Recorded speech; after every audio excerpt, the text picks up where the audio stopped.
CT-SAR session. So we get started. As always, we're going to a little bit discussing the talks from yesterday. And I'm happy to have anybody who has some questions they want to bring up or anything you thought up, just raise your hand or start talking and we can start the discussion for today. And if no one else has a question, I have a question, and it's I think for the general community and maybe some of the speakers today, but it seems like we're learning a lot more details about the nuclear physics, but typically, and it seemed like even the new equations of state, they make some approximations, they smooth things out, they don't capture all of the physics that I see being studied in the nuclear physics community. How worried are we that we're not capturing all of this physics? So those of us that are modelers, are there things we should be changing about how we implement equations of state? What is it that we should be, what are the big challenges that are facing us in capturing all of the physics that we know happens at these dense, in these really dense conditions?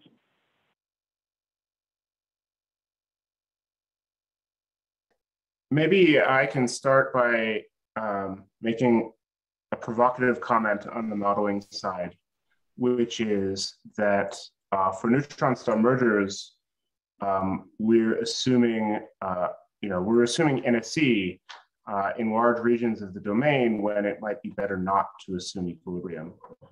So I would pose the question on the modeling, on the, for example, on the MHD and the GR side, how far are we from getting to modeling non-equilibrium inline, and do we need that?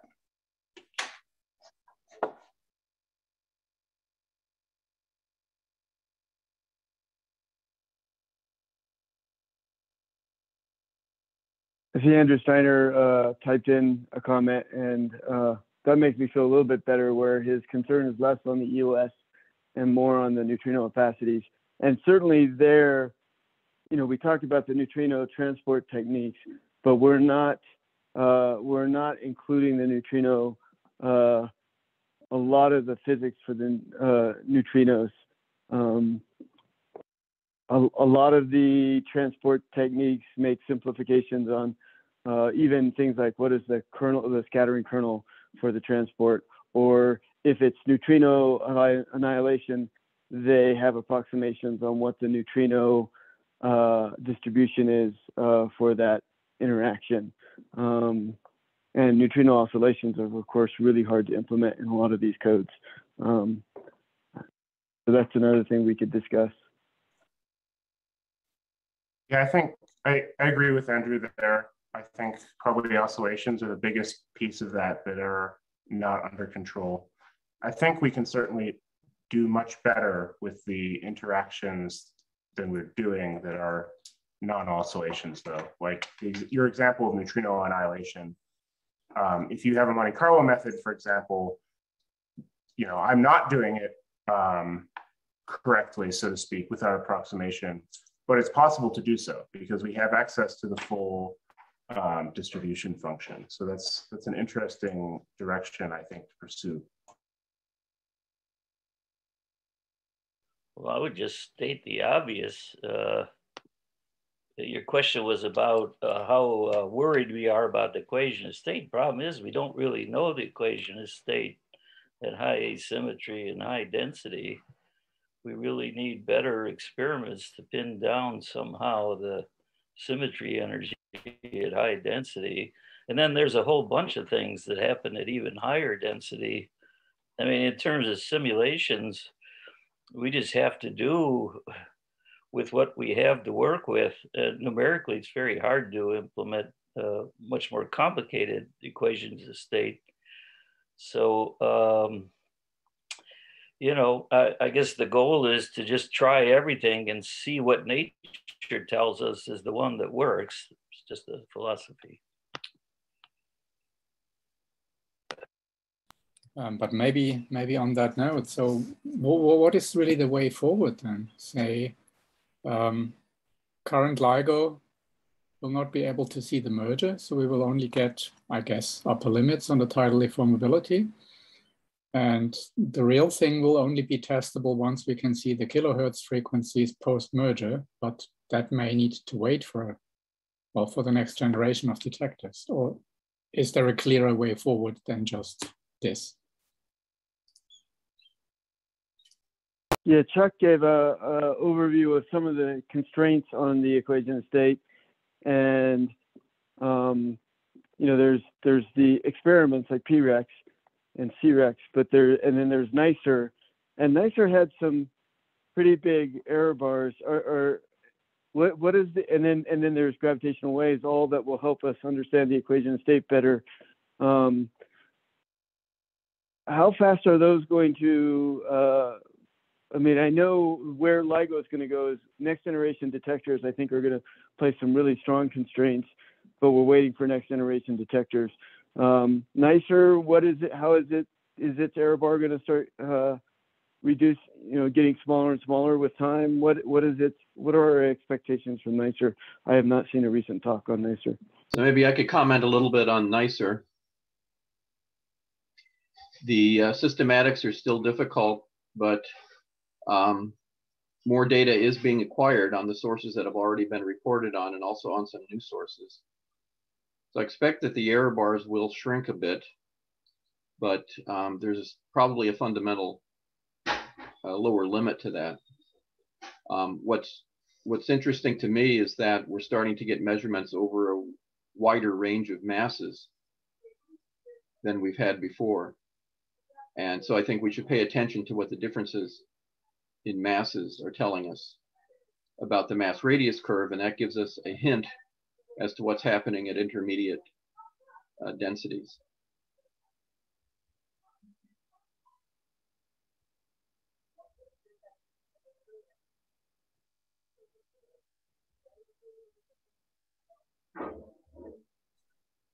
I think Sidu Lin has his or her hand up. Please go ahead.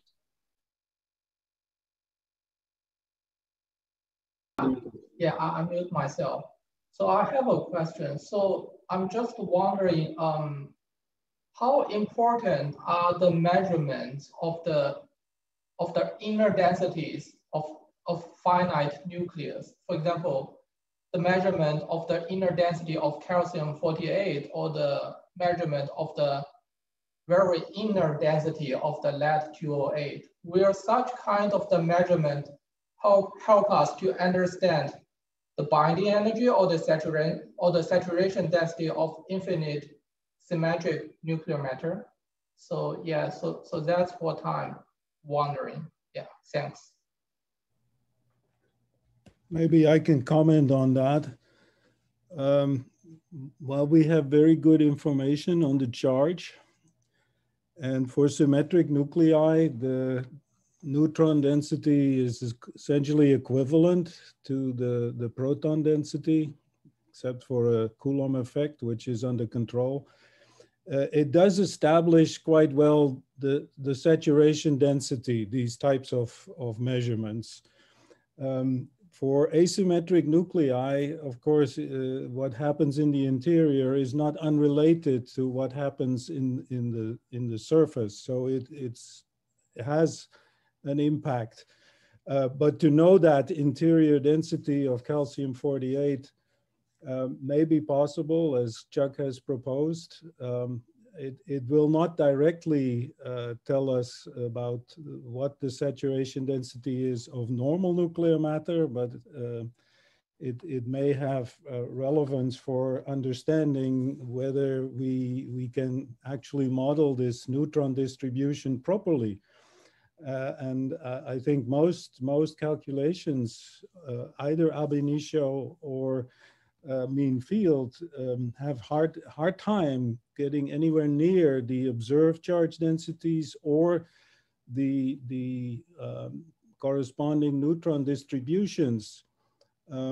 As a result, if you cannot describe these interior densities and you apply that same method to an infinite system, you have to assign additional error bars to the conclusions you draw from that. So I think in general, the importance of getting accurate results is that it tells you how theory is doing it wrong, or at least your favorite theory is doing it wrong. And I think that is useful in order to improve our understanding. So in principle, I'm all in favor of these types of measurements because they tell us really useful information about the quality of the theoretical approaches that try to describe them. Does that give you an answer? Yeah, that makes sense a lot. Yeah, for example, recently in the published paper about this PRAX2, so they also reported something like the central density of the last P08.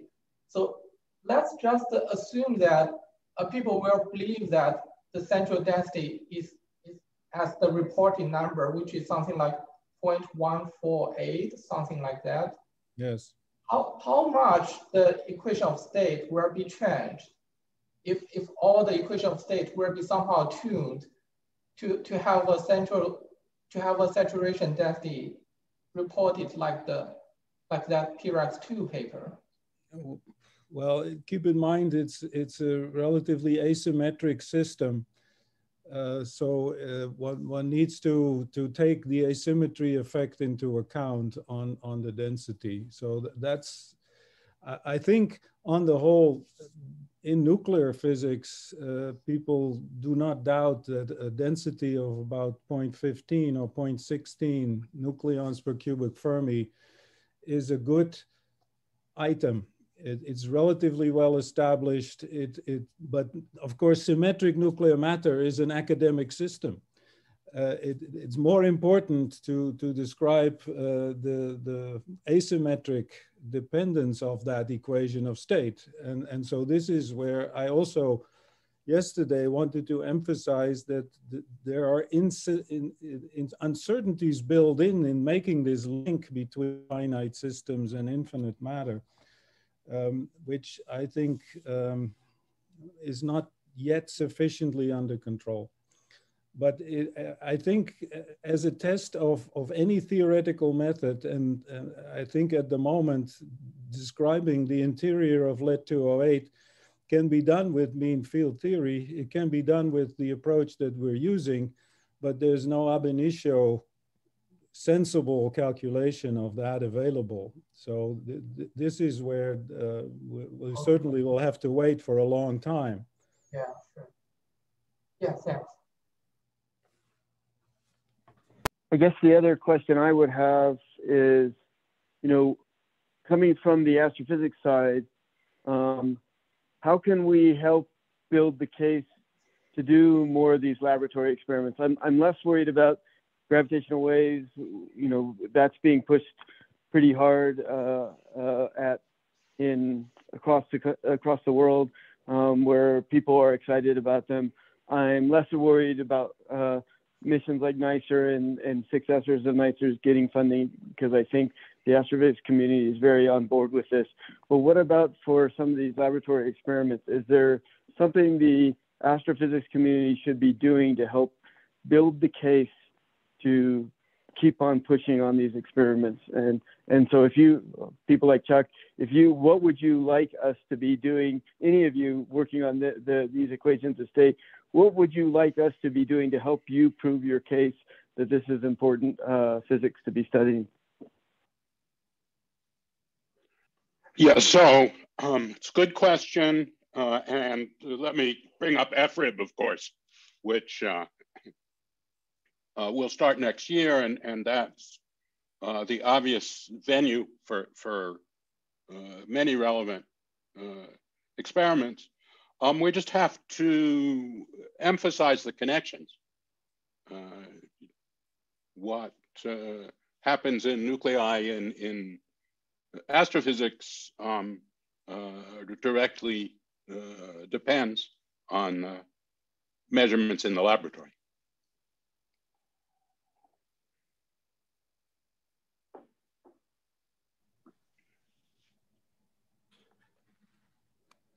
If I can add to that a little bit, of course, I completely agree with Chuck, but these types of rare isotope beam facilities, in some cases, have plans or are already underway to provide us collider experiments with electron beams. While it's not going to be Valhalla right away, it is useful to keep a handle on the description of the proton distribution in these exotic nuclei. If you can understand that, preferably predict it, you will have more confidence in the neutron results from the same theoretical approach. So that's the kind of physics that I think is clean, a collider experiment. So just think of the root mean square radius of these exotic nuclei, the charge. This is important information that helps you control or constrain the theoretical approaches. Anything in that direction, I personally would think would be extremely helpful in making optimal use of these rare isotope facilities.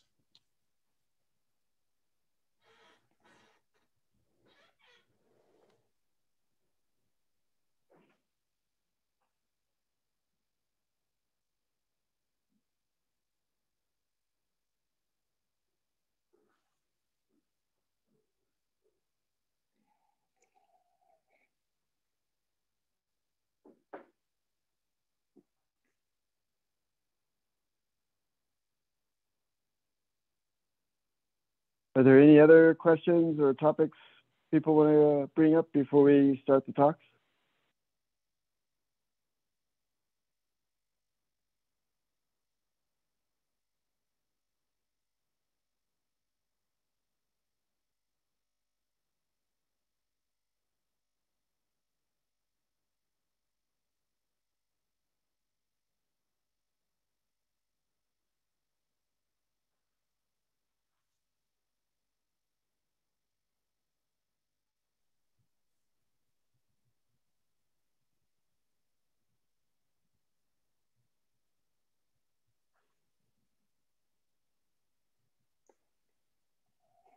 If not, I would turn it over to the chair for today, which is Stefan Rossard, and he can lead us through the talks for today. Okay, then, well, welcome everybody. And I think we have a very exciting topic today with the equation of state effects. And well, I will hand over directly to Debarati, if you're ready. And she will tell us about strangeness effects in neutron star merger remnants. You're unmuted so far. Okay. Thank you, Stefan. A big thanks to the organizers for inviting me to give this talk. Let me share my screen. All right. So, it's my pleasure to be able to present at the ECT Star workshop on probing nuclear physics with neutron star mergers. I am Debarati Chatterjee, Associate Professor at IUCA, Inter-University Center for Astronomy and Astrophysics in India.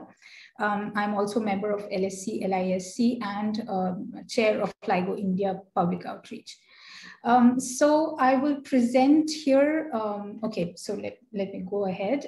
So as we know already, strangeness in neutron stars can manifest themselves in various forms like strange baryons or hyperons, meson condensates, or even deconfined quark matter. So now the challenge is to look for signatures of this kind of strangeness in different observable properties of neutron stars. So equations of state are the entities that help us to connect between the underlying nuclear physics and the observable properties of neutron stars. And this is done through theoretical modeling. So we already talked about this. We heard very nice lectures, very nice talks in this meeting about different constraints coming from experiments like nuclear experiments, heavy ion collision experiments, and so on, which give us clues to different regimes of the QCD phase diagram. And as we know that we cannot use directly this information because of some differences. So first of all, nuclear physics tells us about saturation properties, close to saturation properties, whereas compact stars can have densities reaching 10 times that of saturation nuclear density. And on the other hand, also heavy ion collision experiments, which give us information about dense matter. They are, however, hot, whereas neutron stars are cold. So we need to be careful as to what we are interpreting and what constraints we are drawing from these experiments to derive constraints on our theoretical models. So as we all know here, theoretical models can be of different types. So microscopic models or ab initio models, which start from realistic nucleon-nucleon interactions. We already discussed this, that there are challenges of interpreting the behavior of, say, for example, 3 nucleon forces at high densities. This is something still quite unknown. On the other hand, we have had quite some success with phenomenological models. In this talk, I will mainly concentrate on phenomenological models. And the advantage is that we have effective density-dependent interactions and parameters that can be adjusted to reproduce the nuclear and hypernuclear observables that we have from nuclear experiments. So, in this talk, I will mostly talk about hyperons, how we can look for signatures of hyperons on in neutron star mergers. So again, if I'm talking about phenomenological models, so we need to calibrate these models. So fix the parameters using nuclear and hypernuclear data. And the challenge here is that the nucleon-nucleon interaction is fairly well known because of availability of scattering data and measured properties of nuclei, whereas hyperon-nucleon interaction and hyperon-hyperon interaction is still largely unknown. So here we can have additional information coming from multi-wavelength astronomy, because neutron stars are observable throughout the electromagnetic spectrum. And from these multi-wavelength observations, we can derive a large number of global observables like spin period, mass, radius, etc. And even properties like moment of inertia, which are dependent on mass times radius squared. So if we have measured mass and moment of inertia, we can also determine the radius and so on. Now, now we want to look for signatures of the presence of strange particles. So for example, hyperons in global observables like this. So we already know very well about the hyperon puzzle. So since around 2010, when the large neutron star masses were first discovered, so around 2 solar mass, these put quite strict constraints on the equations of state of neutron stars. And this is when, so I was working with Jürgen Schaffner-Bilic at this time, and we proposed several models to explain the presence of hyperons and how such large masses could put important, could give us important information about vector repulsion in neutron stars, in neutron stars. So also, there's a lot of work done in this field ever since. And so with Isaac, Isaac Vidaniam, I had also compiled a review in 2016 about hyperons and what they tell us about, and looking for signatures of hyperons in different global observables. Now gravitational waves entered this picture. So as we know, from 2017 on, there's been a lot of excitement around the event GW170817. So we have now 2 confirmed neutron star mergers and 2 neutron star black hole mergers. And we know that this was already a very interesting measurement by the LIGO scientific collaboration, because the tidal deformability in neutron stars was already giving us important information about the compactness, or about the mass radius relation, and of course indirectly also about the equation of state. There are some works that I had done with some collaborators. For example, with Sarmishta and her student, we had looked at the effect of presence of hyperons on the stability of the post-merger remnant. So this was in 2020. And another recent paper with Paul Lasky, Eric Train, and others, also Sarmishta. So this was about how the presence of hyperons in the post-merger remnant can make it spin faster and can produce a signal in the gravitational waves as well. So I will not be talking about these works in this talk. What I will talk about is quasi-normal modes.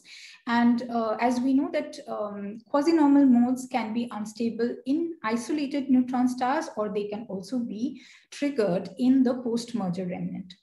So there are different non-axisymmetric oscillations, of which are classified according to the restoring forces that bring them back to equilibrium, like the F modes, P modes, G modes, R modes, which are rotational modes, and also pure spacetime modes, or W modes.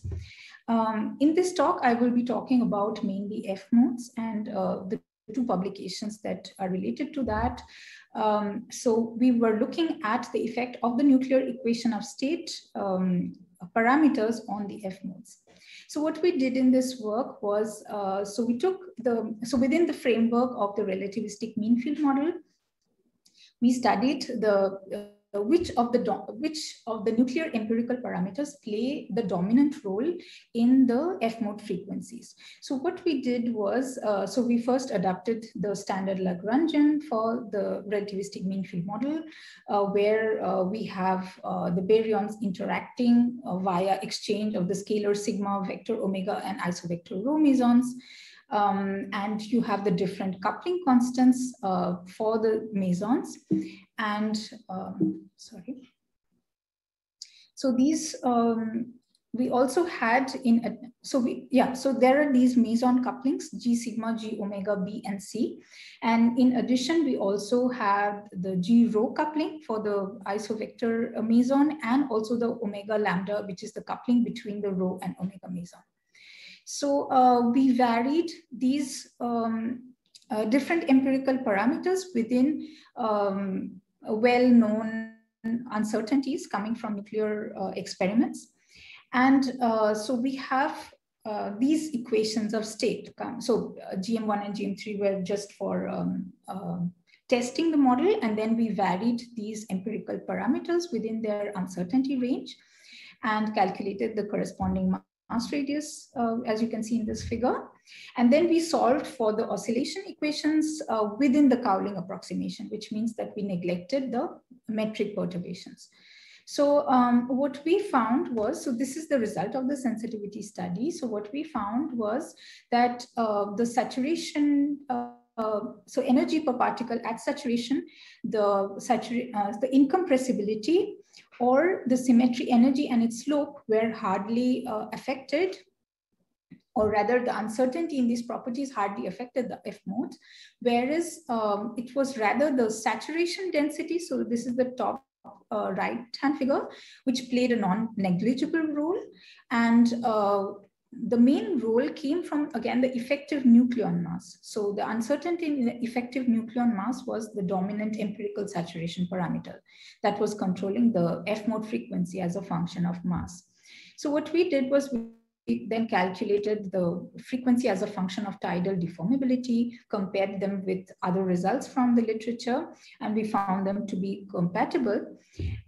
Then we calculated the empirical relations for astroseismology for this uncertainty in effective nucleon mass and saturation density, which are the two dominant uncertainties. So this is something that has been proposed since the work of Anderson and Cockattus in the 1990s, and then followed by several other works by Bernard Schutz and the group of Costas Cockattus. And so each time the empirical relation changed because of the choice of the equation of state. So what we tried to do here was, instead of taking particular equations of state, we varied all these uncertainties, and then spanning this uncertainty, we determined the empirical relations. And so this is for the L equal to 2 mode, and also the higher order modes, L equal to 3 and L equal to 4. We also tested some scaled universal relations, so which were proposed by, I think, by Sotani and others. So these works showed that scaled relations, so for example, omega times m, this was rather robust and model independent as a function of compactness than the empirical relations that considered only frequency as a function of density, which is of course quite physical. So next we wanted to test what hyperons do here. So we now consider within the RMF model hyperon-hyperon interaction through exchange of the strange scalar meson sigma star and the strange vector meson phi. And so this time we did not vary all the saturation parameters, we rather varied only the effective nucleon mass. And then for the different for the couplings related to the hyperons, we assumed the SU6 couplings for the vector mesons, and for this for the strange meson, we adopted standard values of the hyperon nucleon potential. So for this, we considered the sigma potential of +30 and lambda potential of -30. This is something quite known, well known, with less uncertainties. Rather, the main uncertainty comes from the cascade hyperon. So this is something we varied between -40 to +40. So you can see on the right-hand side this contour figure where we varied both the cascade nucleon and the effective nucleon mass, and also calculated the corresponding maximum masses. So you can see that the lighter you go in color, the higher the masses are in this figure. So then here we first we keep the coupling, the hyperon potential depths constant at these values and vary only the effective nucleon mass. And the bold lines in the mass radius curve are for the nucleonic case only, and the dashed lines are for hyperonic case. We varied the effective nucleon mass within the same range, 0.55 to 0.75. Values which are lower than 0.7 are ruled out by the 2 solar mass constraint. On the right-hand side, you can see the corresponding frequencies as the F-mode frequencies as a function of mass. Now, we also varied on top of this, the hyperon potential uncertainty, so that of the cascade hyperon. And what you find interestingly is that the effect of the uncertainty of the hyperon potential is smaller than that of the effective nucleon mass. So in fact, even for this case, we find the effective nucleon mass to be the dominant parameter controlling the F-mode frequencies. 5 minutes. Now, thank you. So hyperons, and so we also calculated the tidal deformability. You see on the right-hand figure, the blue contour is for the nucleonic case, and the magenta one is for nucleon hyperon case. The area, this is the contour they span when we varied all the effective nucleon mass and the hyperon potential uncertainty.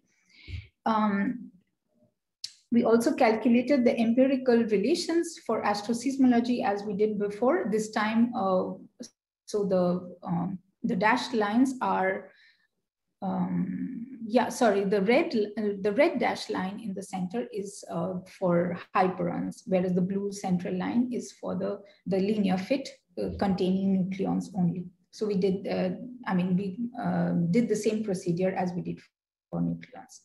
So again, we calculated the scale universal relations for astroseismology with hyperons, and we found them to be quite robust. And I think these are a good idea to be used for the inverse problem to determine mass and radius once we have the gravitational wave data. And finally, we imposed some additional constraints coming from the tidal deformability and the radius constraint from the GW170817 event. And surprisingly, what we find that the difference between the nucleon and the nucleon hyperon contours decreased. So it was almost impossible to tell whether or not you have hyperons in the system. So, so this is a recap of the works that I presented here today. So we investigated the role of underlying dense matter physics on F-mode oscillations in neutron stars. So this is relevant for both isolated neutron stars as well as post-merger remnants. So this was within the framework of RMF model. We performed a systematic investigation of the different uncertainties in empirical saturation parameters on F-mode frequencies. This was done within the Cowling approximation. We found the nucleon immediate mass to be the most dominant parameter and the saturation density to have a small non-negligible effect, whereas symmetry energy, the slope of symmetry energy and other parameters hardly played a role. We investigated the effect of the uncertainty in the effective nucleon mass on the F-mode frequencies and their relation with mass, tidal deformability, and also the astroseismological empirical relations. Then we went on to repeat this exercise for hyperons. So we considered, in addition to the uncertainty in nucleon effective mass, the uncertainty also in the hyperon potential depths. And we found the uncertainty in nucleon effective mass still playing a dominant role in determining the F-mode frequencies. And so we probed the effect of hyperons also on the astroseismological relations. So looking ahead, we are now including full GR instead of only the Cowling approximation, which also allows us to calculate the correlations with the damping time and so on. We also including rotation and magnetic field effects. As Jürgen mentioned yesterday, we also are imposing multiphysics constraints on the equation of state. So the paper should be out this week. This is where we imposed nuclear experiments, heavy ion collision experiments, and multi-messenger astrophysical observations on the equation of state. We are also studying the influence of different phase transitions on F modes and also extending this to G modes and P modes. Looking ahead, there are upcoming hypernuclear experiments. Hopefully this will be able to improve our knowledge about hyperon-hyperon interactions. And again, as Stefan mentioned today, the third generation of detectors and also like detectors like NEMO, which have been proposed in Australia. So these should be able to give us information about the post-merger signal, and this can give us a possibility to constrain the equation of state of neutron stars through F modes and other modes from gravitational wave data. So I'm actually a part of the LIGO India project, which is coming up in India to join the global array of gravitational wave detectors. So thank you very much, and I'm happy to take questions. Okay, thank you very much for this very nice talk and also for sticking so accurately to the time. Please raise your hands if you have questions. And I hope I can see them.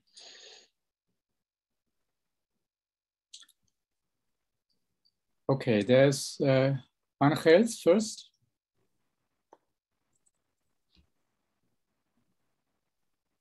At the moment, we cannot hear you. We see you talking.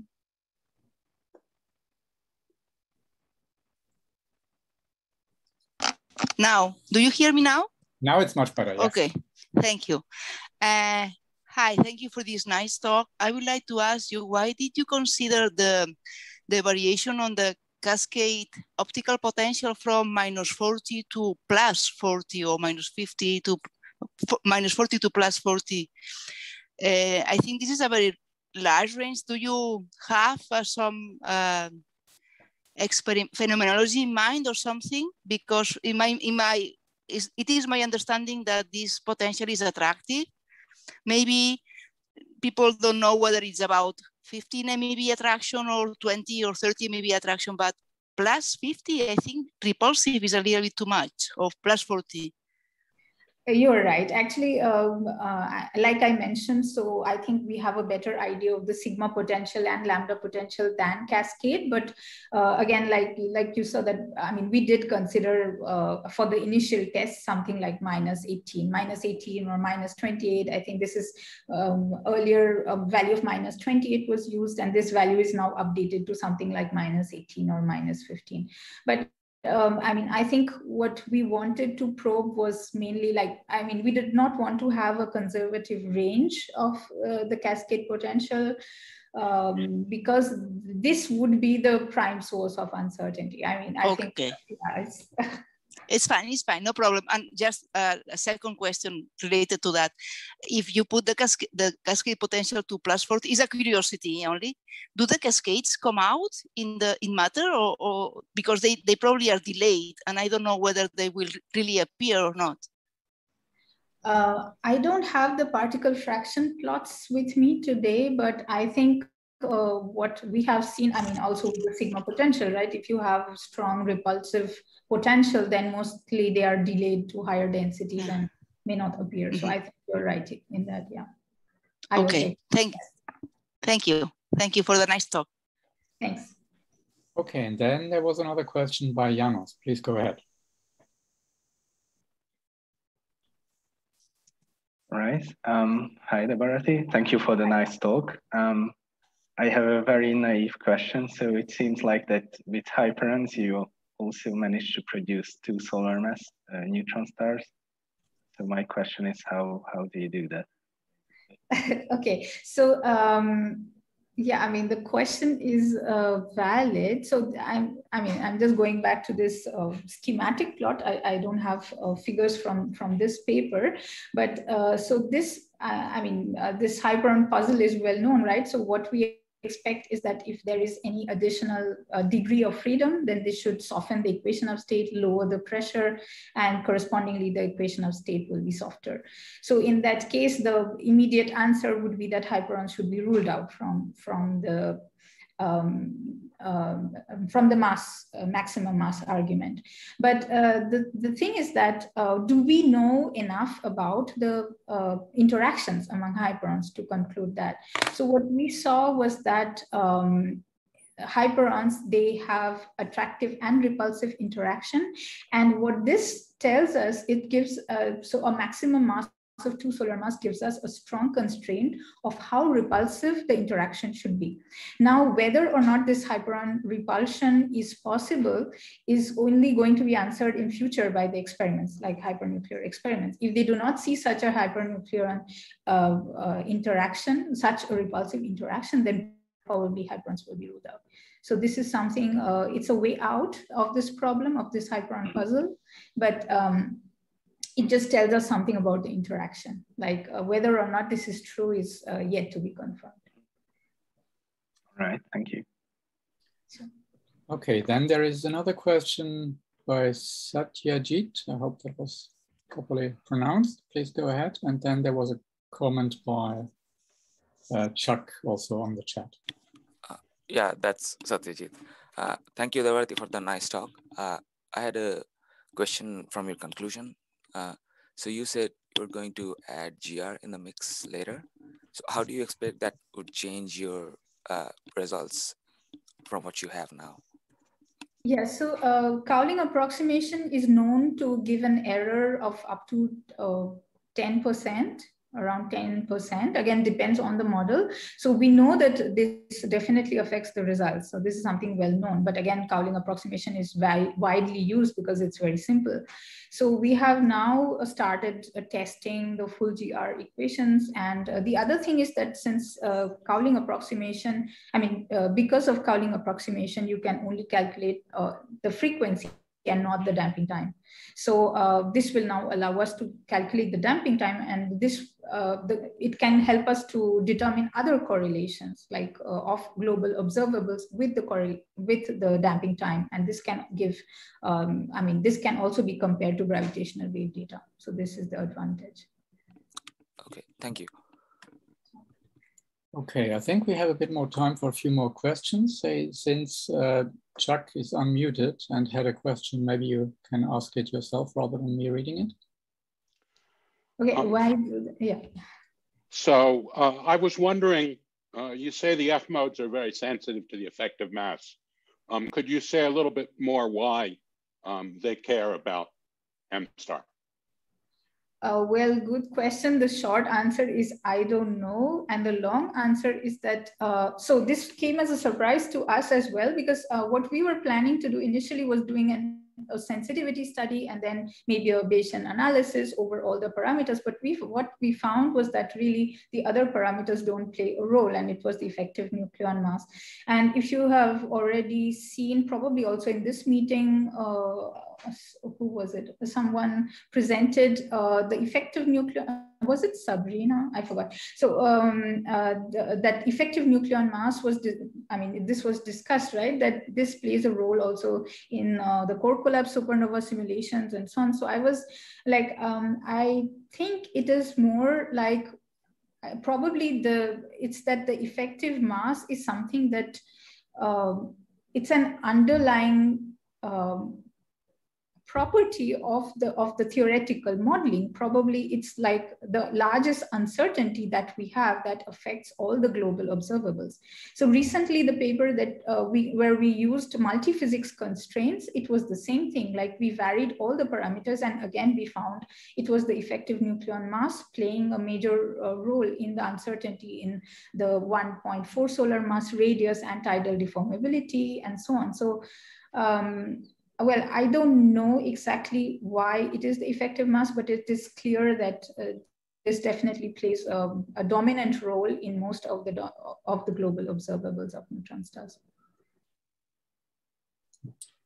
Okay, then we have one more question by Armin, and then I would say after that, let's go to the next speaker, Grant Matthews. But maybe Armin, if you can unmute yourself. Yes, thank you. The question is, what determines the range of effective mass you consider? Why you choose that particular range? I would say this is just something that is, well, inspired by experiments like 0.55 to 0.75. I mean, I think that what more, I mean, in the end, if you see that I had shown another plot. So here, can you see the slide? I hope you can. So when we put more constraints like from gravitational waves and maximum mass and so on, the effective mass range actually shrinks to very close to 0.7. So most of the like lower values of effective mass are ruled out by the maximum mass argument, and from the radius argument, the higher ones are ruled out. So basically what lies is something very close to 0.7. So what we considered was something, a reasonable range, or from 0.55 to 0.75. And this is the Dirac mass, right? Yes, the Dirac mass, yeah. Okay. Okay, then thank you very much for this nice talk, and thank you very much also to the audience for the lively discussion. Thank you. And Grant, please go ahead on the equation of state effects in neutron star mergers. Thanks to the organizers for a chance to speak here. Actually, originally I was going to give a talk about equation of state effects. As we know, effect chirp and equation of state, that comes up some, the hadronic piece. But actually, what I want to give instead is the talk that my student would have given, Atul Kadia, except he's traveling today and couldn't give it. And I think it's a more interesting subject, which is whether the neutron star mergers can be a probe of non-perturbative QCD during the ring down. let me just say the premise of this talk, you know, it's very rich physics as this black hole forms. All high density phases of matter inevitably are formed as the black hole goes all the way down to the, you know, string domain. So this is just an example, one of our simulations. And, you know, as that black hole forms, you know, there's, of course, the quark-hadron transition, but, you know, the electroweak transition, the Guts transition, the supersymmetric transition, all the way up to inverse inflation transition. In fact, I even had a student work on that once way back in the 90s. But of course, a lot of that will occur inside the horizon. So we're not going to see it in a gamma ray burst, but the transition to quark gluon plasma will show up. So that's the premise. Let's see what we can learn from them, from the transition. Now, this is not the first idea to work on this. There have been a number of papers. Most of these deal with effect, say, of a first order transition, which softens the equation to state, can actually hasten the collapse.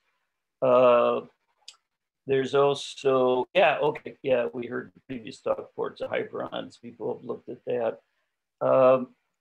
But the point I want to make is that, you know, there's very rich physics out here in this non-perturbative QCD phase, you know, the color superconductors, color flavor lock state, some kind of crystalline superconductor thing. This is an old slide from Safer 2003 that I pulled out of a review paper. But, you know, the question is, this unknown non-perturbative QCD, can we get a look at it?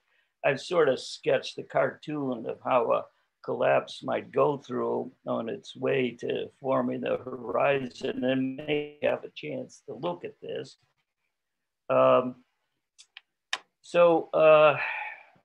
Question is there an observable gravitational wave signature of these non-perturbative QCD properties as the ring down occurs?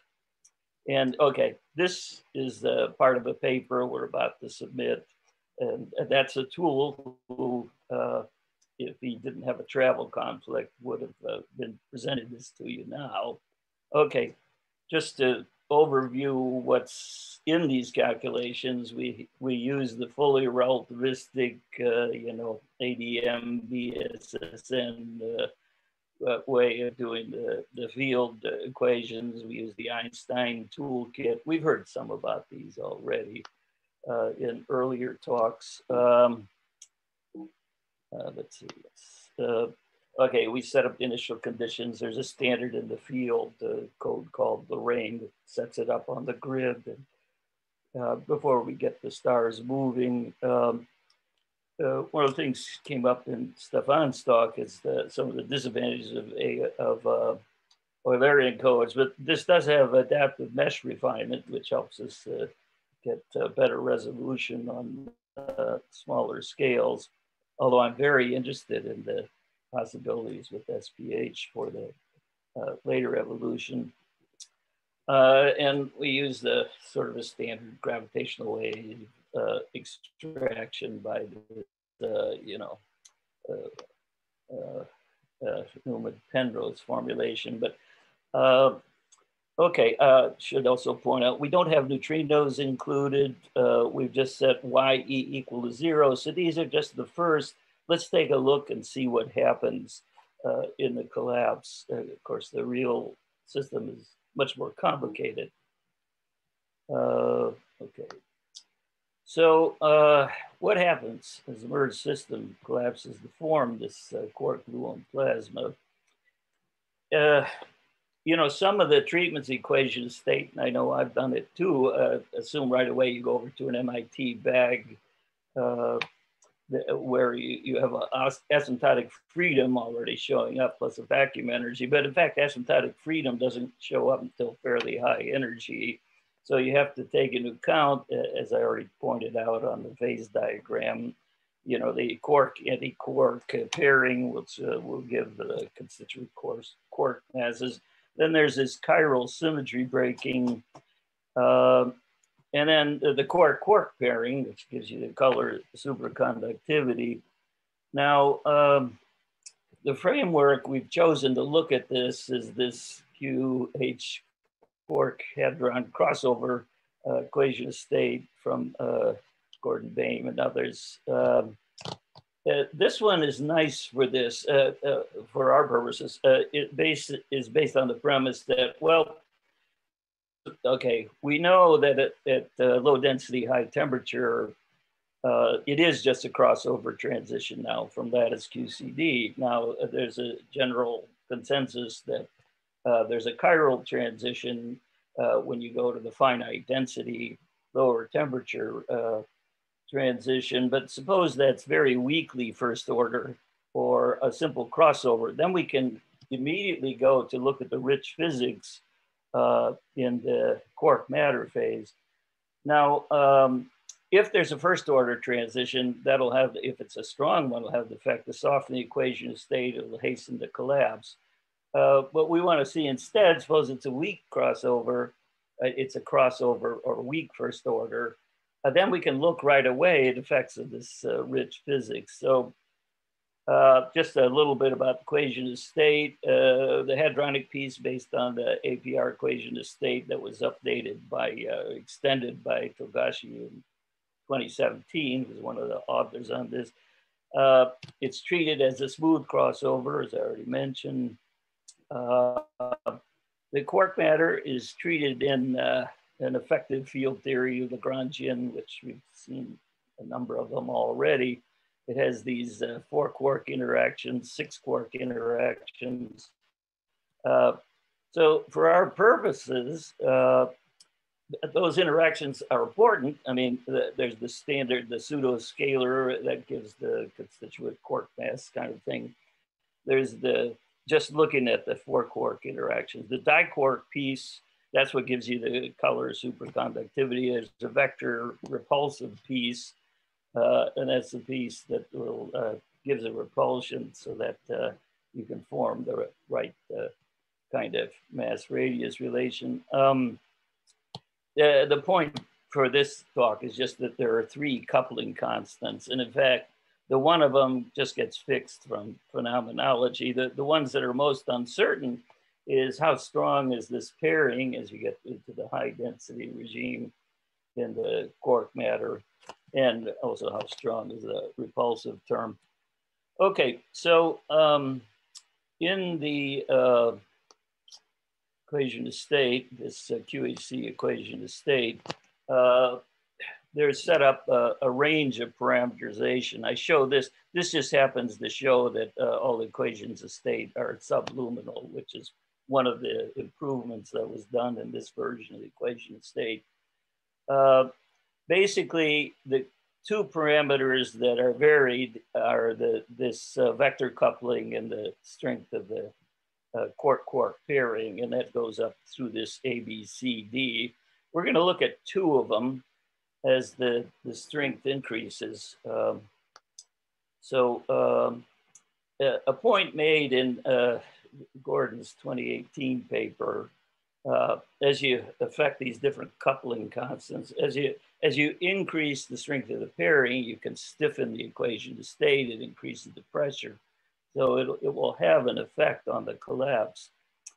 Okay, so here's a picture of these equations of state, and you know, for a broad range of density. But actually, the relevant piece that matters for the collapse turns out to be just as you approach and enter into the quark phase.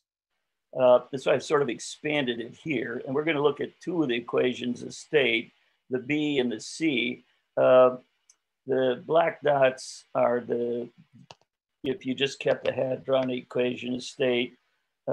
As you can see, the pressure is going up as you go into the B and C, and D, it's even stronger. So what we're going to look at are some calculations beginning with just a hadronic equation of state, and then increase the strength of the quark pairing, which will lead to color superconductivity and blah, blah, blah, and see if there's an effect, any observable effect that we could see.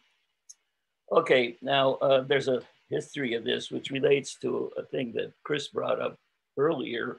You know, even an equation of state table like we do in supernova calculations is very difficult to do in these kinds of numerical simulations. In fact, what is the standard in the field is to replace the real equation of state with a piecewise parabolic. So this, for example, is what the SLY equation look like as a 4 or 5 segmented piecewise polytropic. So we've done the same thing. This happens to be this QHCB formulation. The dots are, in fact, the actual equation of state, and the segmented polytropic version is here. That's the C version. And actually, for the relevant densities, you can see that the stiffness increases as you go and increase the strength of the pairing and the strength of the vector piece. And just to allay fears, this kind of conversion of the equation to state, which is very crude, still gives the same mass radius relation. So I think we can be confident this kind of equation of state will is adequate, and it speeds up the simulations tremendously. Okay, so what's the effect, first of all, from switching from the purely hadronic equation of states? We're going to switch to the, actually we use the SLY for the hadronic piece, and then also make the transition to the quark matters. And so we're going to look at a movie that just looks at the, you see right away is that the collapse occurs much quicker, and okay, so just run it again. We'll start with the initial conditions. Of black hole, there's a delay. This ends up to be about 15 milliseconds. Okay, so the crossover transition into the non-perturbative regime definitely affects the collapse in the framework of this equation of state. Now let's look at what happens as you increase the coupling strength. So on the left is going to be the QH19B, and QHC is the one with the stronger pairing, stronger vector piece. Again, identical initial conditions, but already even enter the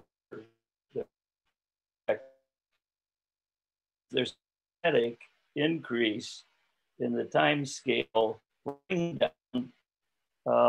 Basically, we stretched out the by about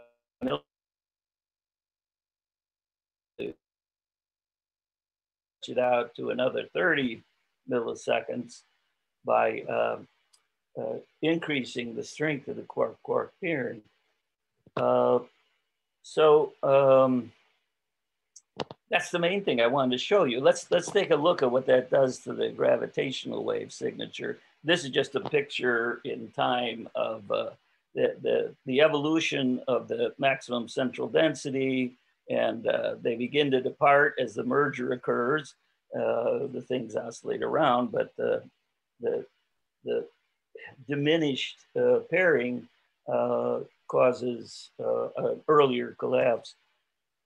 Okay, what about the gravity waves? I don't need to give an introduction to elementary relativity of the linearized equations, linearized Einstein equation, but the Wild curvature tensor relates to the strain and the two polarization. That's sort of the standard of the field to deduce the wild curvature tensor, and then to smooth it out, because it's very noisy if you try to do it directly.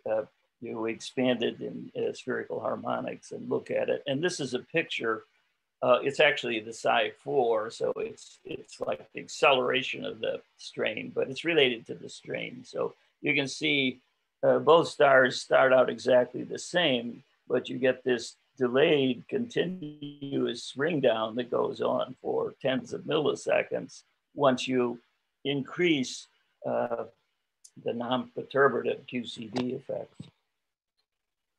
Okay, so we get this extended 3 kilohertz ring down that will, and the properties of that will relate to the strength of the non-perturbative QCD.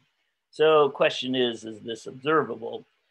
We've already heard some references already. In fact, a similar figure to this Chris showed the very first day. This range of, say 1 to 10 kilohertz, where you want to look for this, is kind of where the LIGO window is starting to fall apart, because, let's see, is that the, anyway, it's the shot noise that comes in there.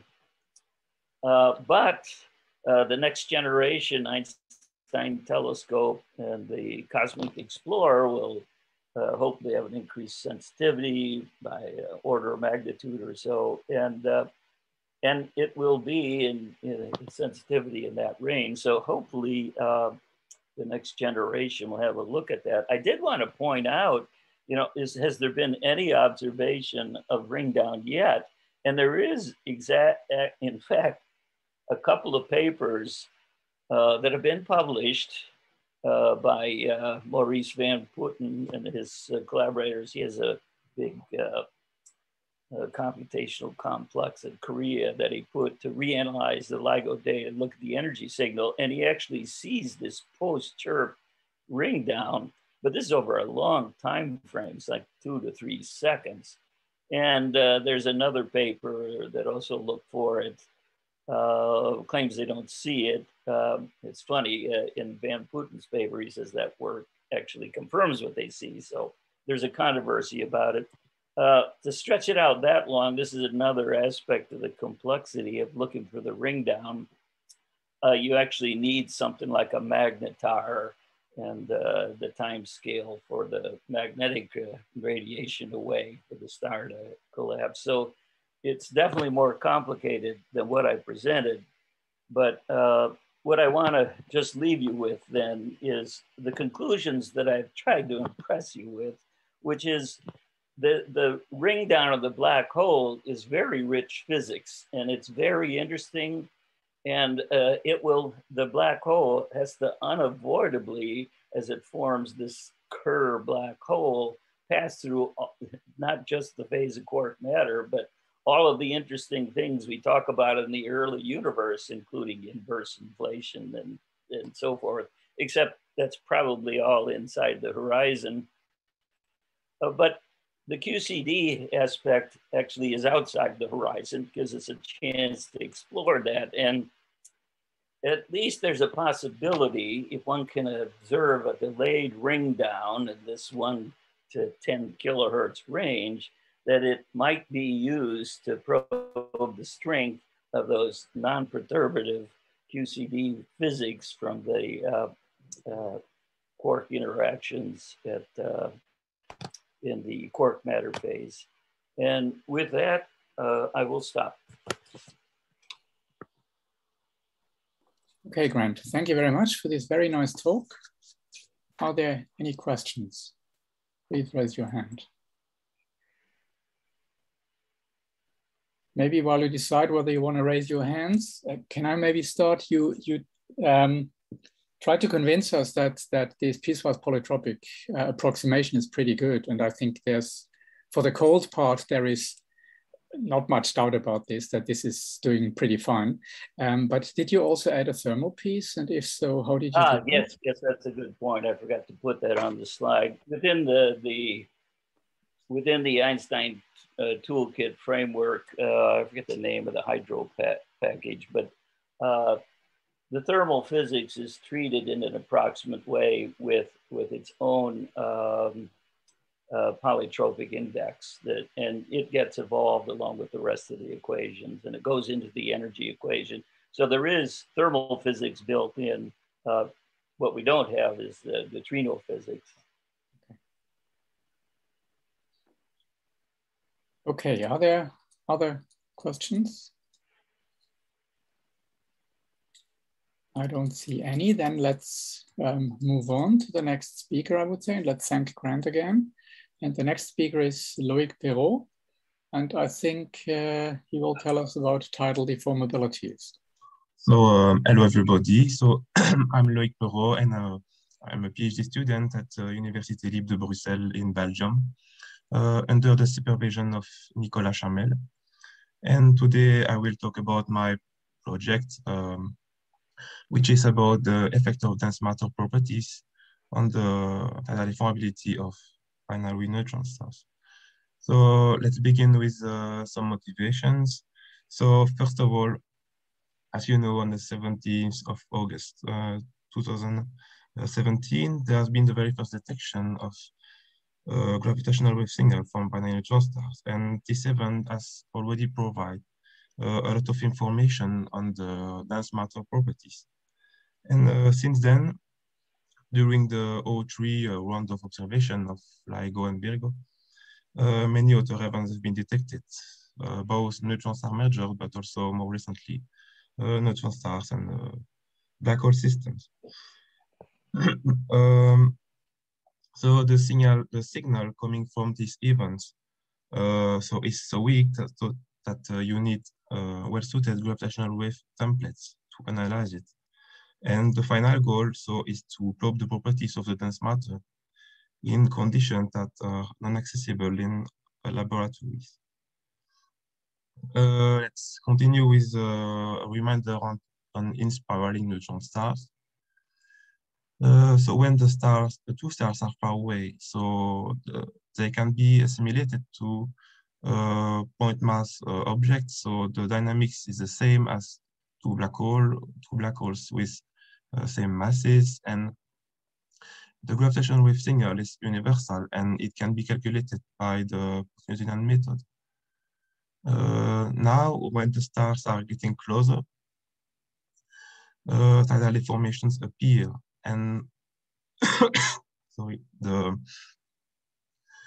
one can use perturbative calculation, and the gravitational wave one have to add post-Newtonian correction to the gravitational wave signal. So here in the simulation by Bernoussi et al., you can see the spiral phase just before before the merger. So for my work, so how do we calculate the tidal deformability of neutron stars? So for my work, I made some assumptions. First of all, I consider two static stars that are non-rotating, and also that the deformation remaining small in comparison to the star radius. So with this last assumption, one can use a perturbative expansion of the tidal field, and this tidal field can be decomposed into an electric part, epsilon L, and a magnetic part, ML, which is not present in Newtonian theory.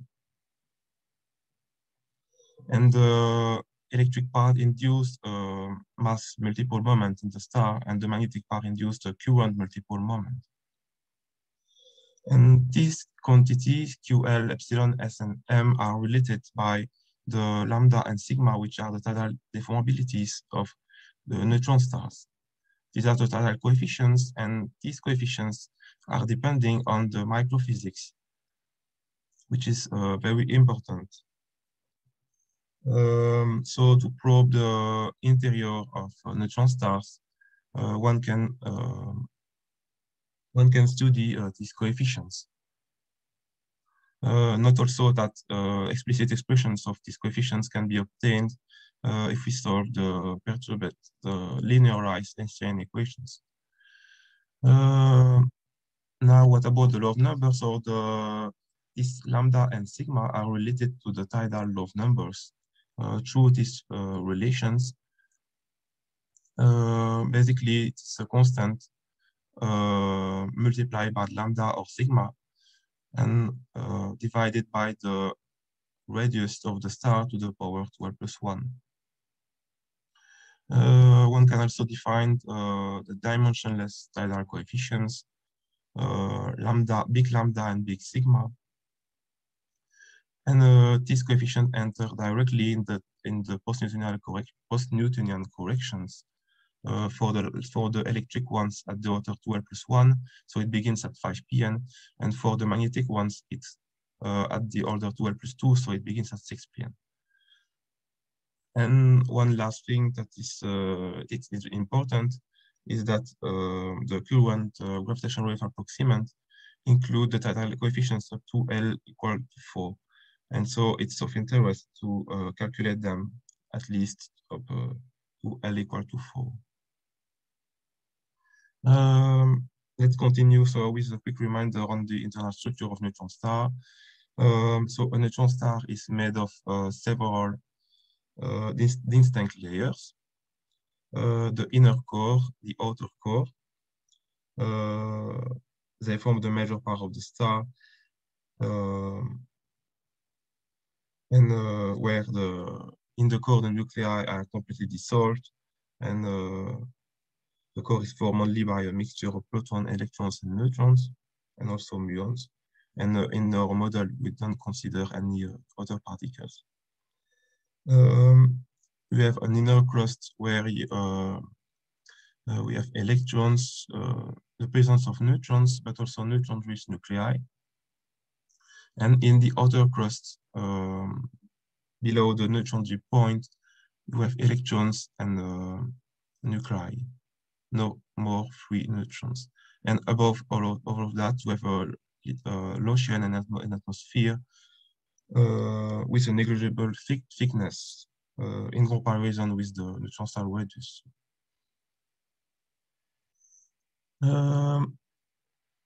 So the first results I would like to present are about the role of the crust on the tidal deformability. So we were motivated by some previous studies of 2019, where different approaches are followed, but with different conclusions. So this first study by Picker-Wich and Fatoyer, they use a BPS model for the outer crust, and a relativistic mean field model for the core, and the polytropic equation of state for the inner crust. And in these studies, I conclude that relative difference, the impact of the crust on the lambda 2 parameter for a 1.4 solar mass neutron star is less than 0.1%. A second study by Kelezis et al. Where they used tabulated equations of state fitted using a sum of polytropes. They found that the relative difference on the lambda parameter can be up to 10%. And a last study by Jai et al. They conclude that the relative differences are about 3%. So with the apparent discrepancies between the studies, we were motivated to do that in another way. So I would like now to show you the results of a study from Ferreira and Providencia about the importance of a consistent description of neutron star. In fact, so the matching of different models of dense matter can lead to significant errors on the neutron star structure. And with this is with unphysical shift on the parameters. For instance, you can see here on the figure that for the love number K2, the errors can reach 20% for K2 and 10% for the lambda parameter lambda 2 for especially for low mass neutron stars. This is why for my study, I used the unified equations of state developed by the Brussels-Montreal group with Nicolas Chamel and his colleagues. So these equations of state are based on the energy density functional theory. So the first theory is BSK 1926, 24 are fitted to different stiffnesses at high density. And a second series 22, 24, 25 are fitted to different symmetry energies at high density. And the more important thing is that these equations of state are unified and thermodynamically consistent. So we can describe all the regions of neutrons of the neutron stars with the same nuclear model. In this figure, you have the shaded areas represent the constraint from the Carroll effective field theories. And here you have the constraint from different experimental constraints.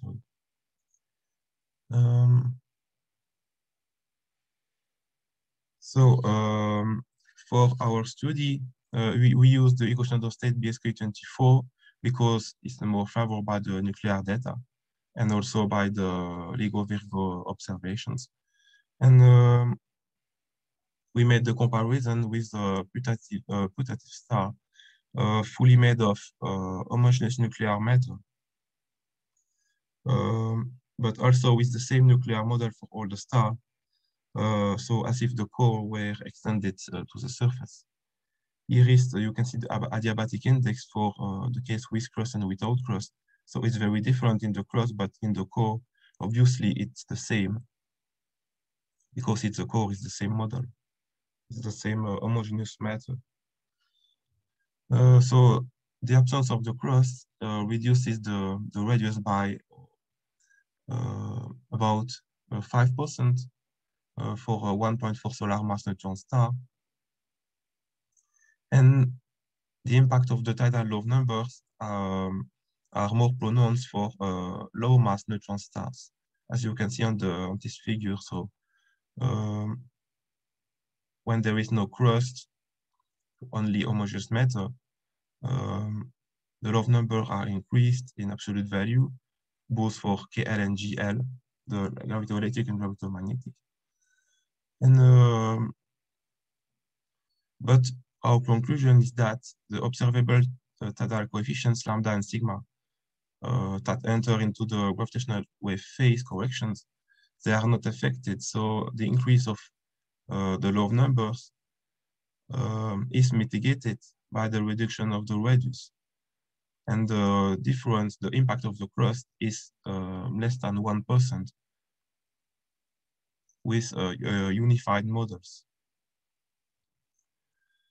Another thing that we studied is the impact of the dense matter properties of the low numbers. So here, when comparing the BSK 19, 24, and 26 equations of state, we can clearly see that the stiffness has a big impact of the electric low number, regardless of L. And on the other hand, the symmetry energy has a very small impact of the electric low numbers when you compare BSK 22, 24, and 25. You can see on the curve that it has a very low impact. Now here I plotted the irrotational magnetic low numbers. So for an irrotational fluid, here the stiffness play also an important role, but also from L is equal to 3. As you can see, for L is equal to 2, the difference are not very present, and the symmetry energy does not play any role, like in the electric low numbers. for the static magnetic lobe numbers, this is more or less the same conclusion as the electric ones. When we made the assumption of the fluid that the fluid is purely static. So the stiffness also played an important role and not the symmetry energy. So we can conclude that the dependence of lambda, the big lambda and big sigma, the parameters, these parameters on the symmetry energy just arises mainly from the factor r to the power 2r plus 1. So last thing here is that we also calculated the post-Newtonian corrections, so the change in the phase of phi, sorry, to the gravitational wave signal associated with K2 here and G2 here for an irrotational fluid. This correction enter at 5 and 6 p.m. in the post-Newtonian corrections. And we can see, so as for the lobe numbers, that when we compare 19, 24, and 26, that the stiffness plays a more important role on the change in the phase of the gravitational wave signal than the symmetry energy. More results can be found on this paper, so published in Physical Review. See. Sorry? 5 more minutes. Okay. So I will finish my talk with some constraints or observations of LIGO and Virgo of GW 170817. First of all, the measurement of the tidal deformability. You can see on this figure that here we can see the curve for BSK 19, and we can see that this is BSK 19, which is the most favored equations of state with gravitational wave data alone. So the softer equations of state.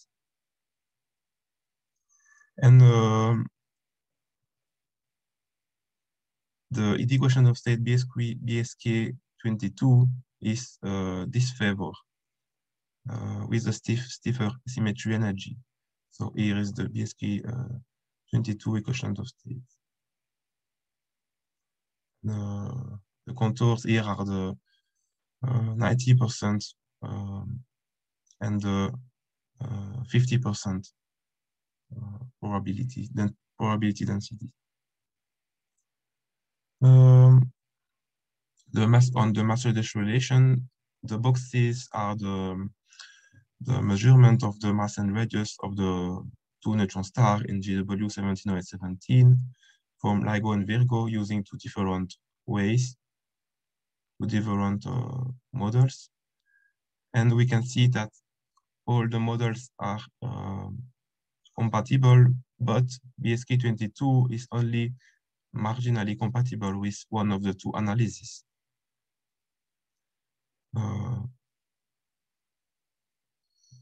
And the nicer observation now, so both the mass and the radius of these two pulsars have been recently measured using radial timing and X-ray observation from NICER and XMM Newton. And here I put on the plot the mass and radius values for the two pulsars measured by two different groups. And you can see that these two equations of state, 22, 24, and 25 are compatible with the measurement. BSK 26 is only marginally compatible, and BSK 19 is not compatible, but this equation of state, BSK 19, was ruled out by the maximum mass constraint from electromagnetic counterparts at high density because it doesn't reach the maximum mass constraint. So as a conclusion, so in the coming years, there will be a lot of observations with the existing detectors like Virgo and Cagra, but also the detector in development like Indigo and also with the third generation detectors, obviously, so Einstein Telescope and Cosmic Explorer. And with all of this, we will get more precise observation and get a better knowledge of the dense matter properties. So that's all. Thank you for your attention. Okay, thank you very much for your very nice talk. Please raise your hands if you have questions.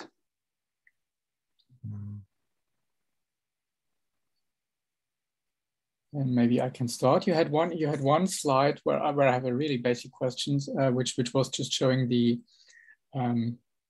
polytropic exponent gamma, and that dropped close to 0 at some point. Can you say something about what the physics behind that is? Yes, I just had a problem. I can see my screen. Yes, but your question was on the. It was just you had one slide where you showed well, not an adiabatic, a polytropic exponent. And yes, I was just wondering where that went to 0, what the physics behind that is. Yes, it's because of the disappearance of the neutrons. Okay, at this point. Okay, and what's producing the pressure then in those cases? The electrons only. Okay, but why is it not then more than 4/3 the exponent? I don't remember. Okay, but maybe we can pick up on this maybe tomorrow morning. Okay. Can I now maybe ask, since I heard this from Grant the first time, that your I think it was your PhD student is not around, and I actually was not aware of that. Is that correct, Grant? And nobody else jumped in? Yes, that's correct.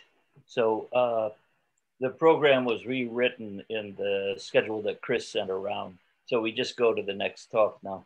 Okay, so I will. Okay, great.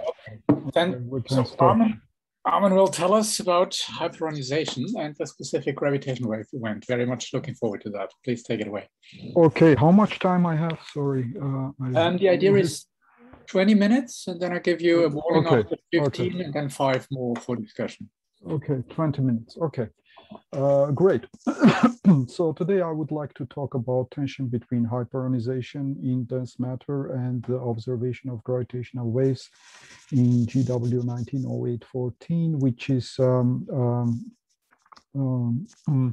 okay, I will return to this. Let me thank my collaborators from the beginning. That's Jia-Ji Lee, who was quite a long time a postdoc in Frankfurt, Fridolin Weber, and the talk I will be giving is based on publications with these two gentlemen. In addition, we have done recently a number of work with these other collaborators listed here, and I would suggest that those who are interested in this subject of hyperonization and related issues look into papers with these authors as well.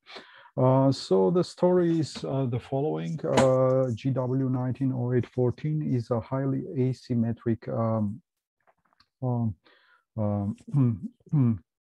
event in which a black hole was observed in the mass range from 22 to 24 solar masses, and there was a lighter companion which has mass around 2.5 to 2.67 solar masses.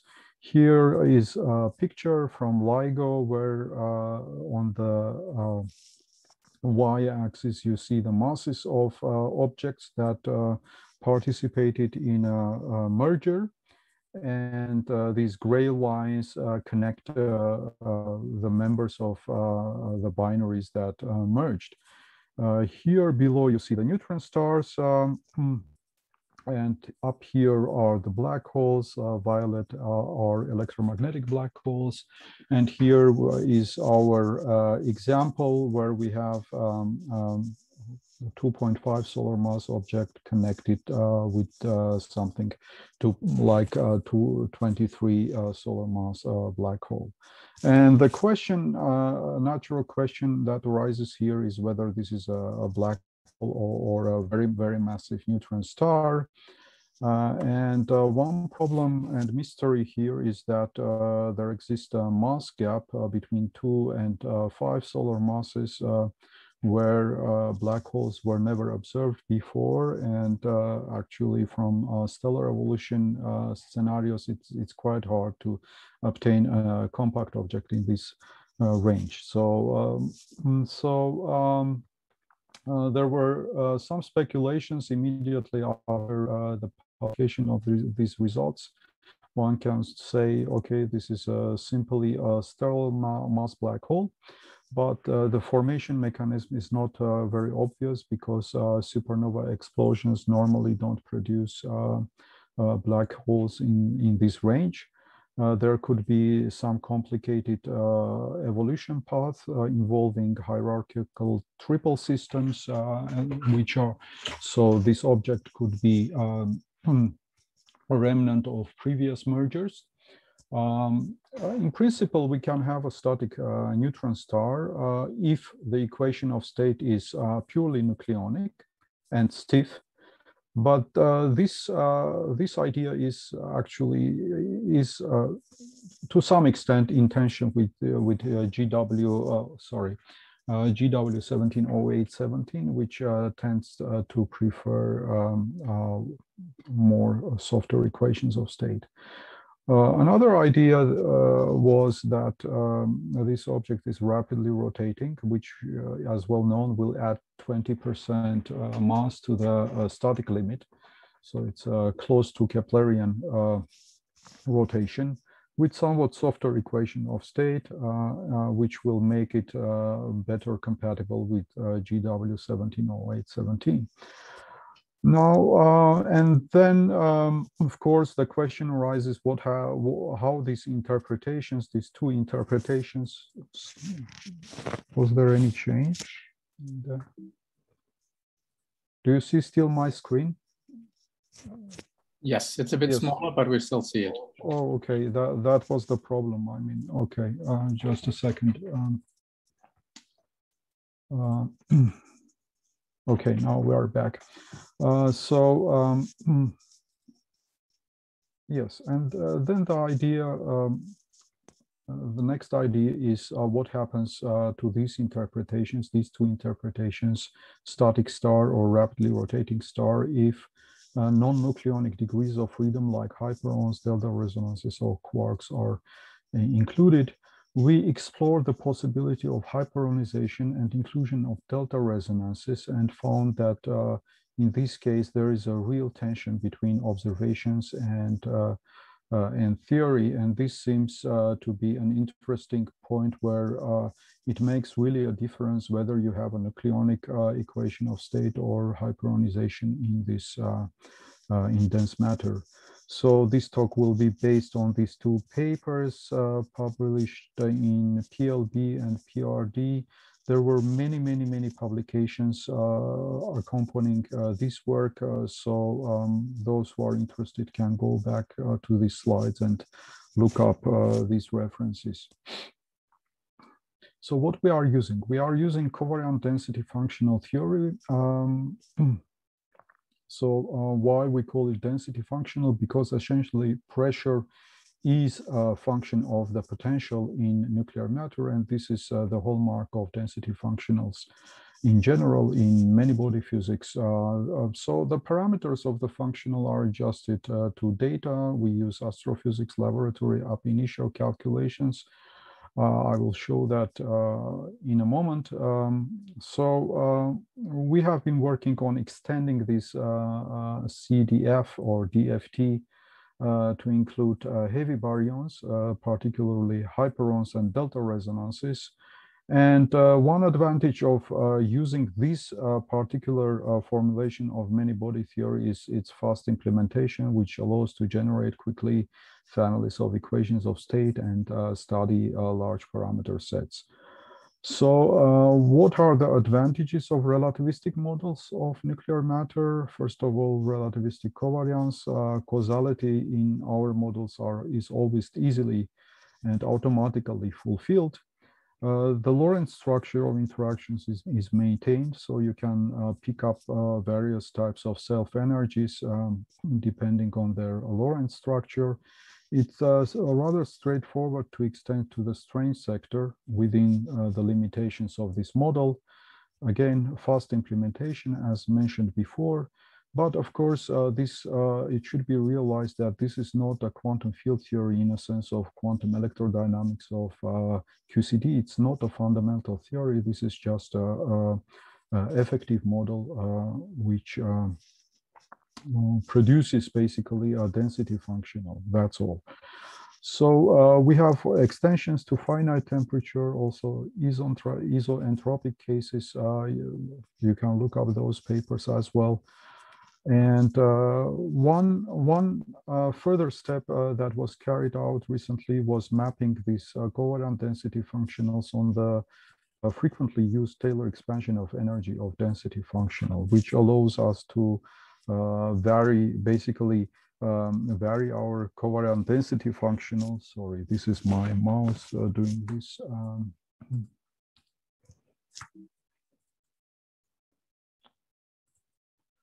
So, which allows us to map basically the covariant density functional on the Taylor expansion. Okay, let me try to fix this.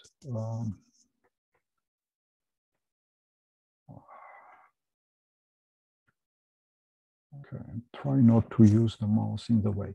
Okay, so basically our density functional includes all the members of baryon octet with spin 1/2, and in addition, non-strange members of baryon decouplet with spin 3/2.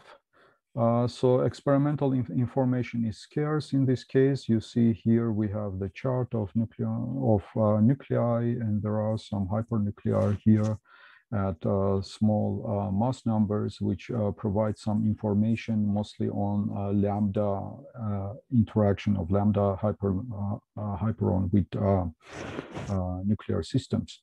So here is the Lagrangian from which we start and from which we generate the density functional. This is also well known under the name of mean field theories. Baryonic part of the Lagrangian, there is a mesonic part of the Lagrangian. This is also mesonic, then leptons and electromagnetism, just in case we would like to include strong magnetic fields. There are actually studies with strong magnetic fields if you look up in the archive of these models.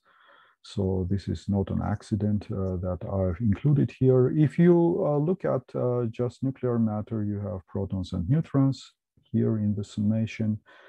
Typically, then you have these three mesons, sigma, rho, and omega. Leptons, of course, must be included for charge neutrality reasons.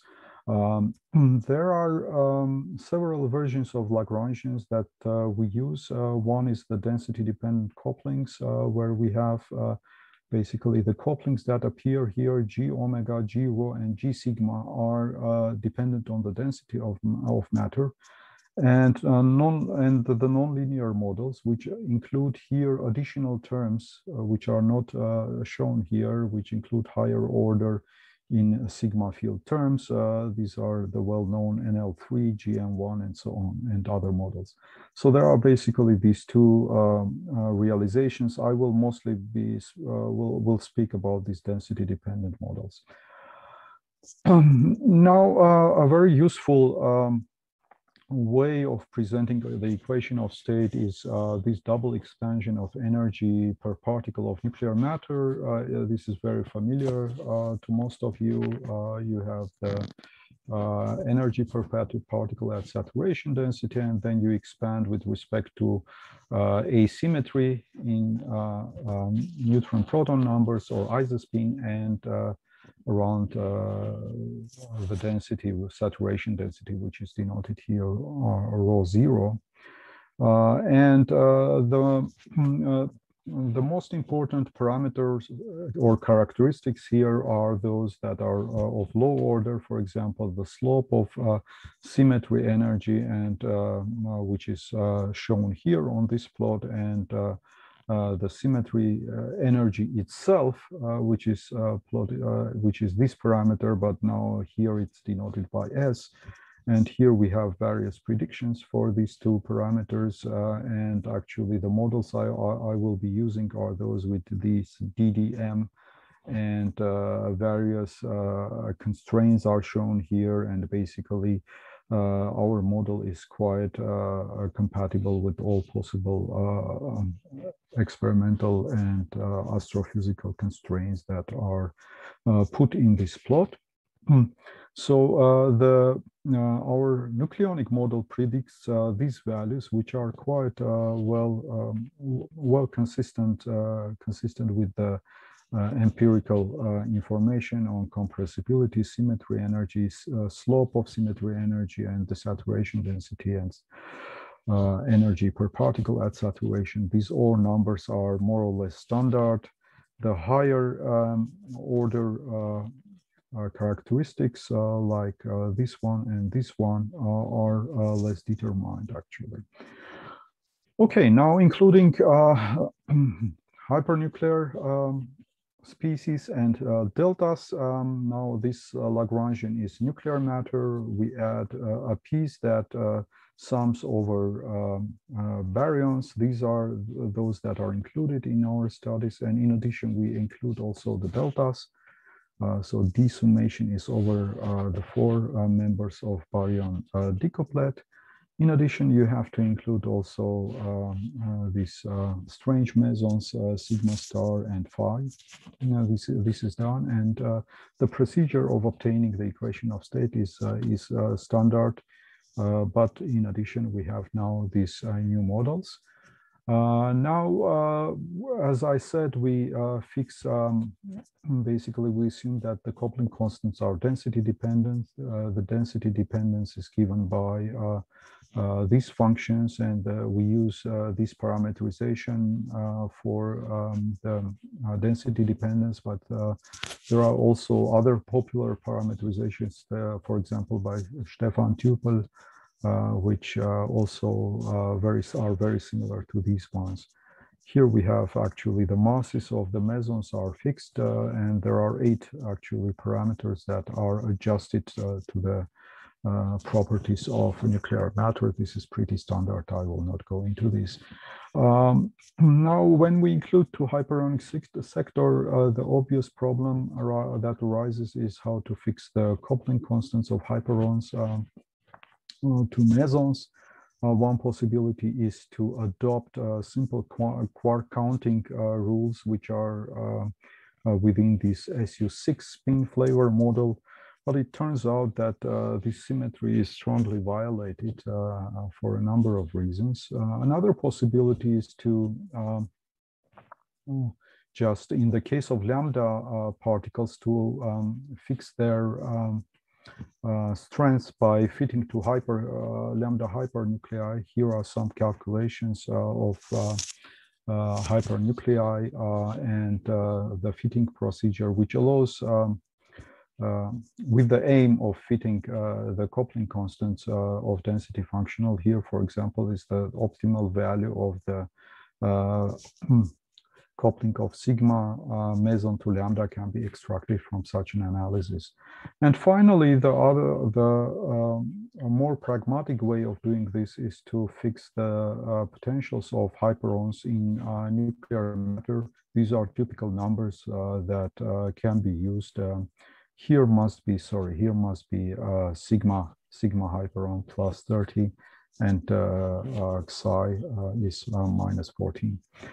Okay, so and finally, the delta potentials for delta couplings. Also, we have the problem of finding the the coupling parameters. So there are some experiments and attempts to extract the potential of delta at nuclear saturation, and from these experiments, we concluded that these ranges for the coupling constants of rho, omega, and sigma are reasonable. 4 more minutes. Sorry? 4 more minutes. 4 more minutes. Wow, this is okay. Oh.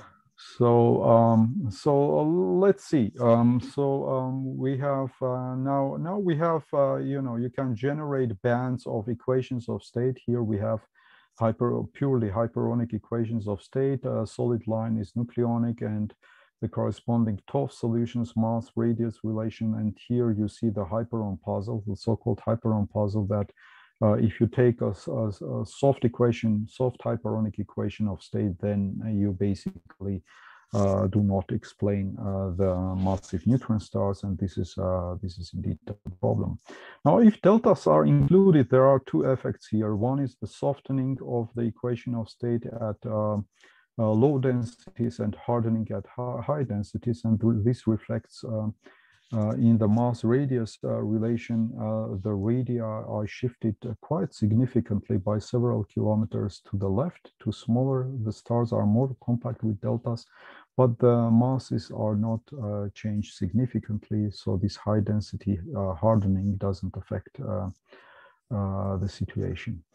Again, this is this phenomenological expansion, and I find it very useful to go from CDF to this expansion and back, because then all the predictions of CDF can be reworded in terms of these two parameters. These ones are fixed and they are quite tight, and that's why when considering certain certain properties, it is useful to use these parameters as unknowns.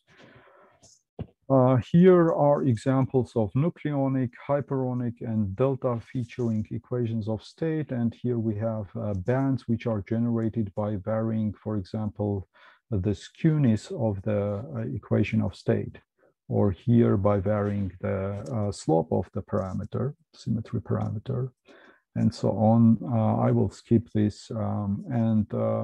Here, for example, also the masses, you see that reddish part corresponds to masses that are above the 2 solar mass limit and are compatible, therefore, with observations.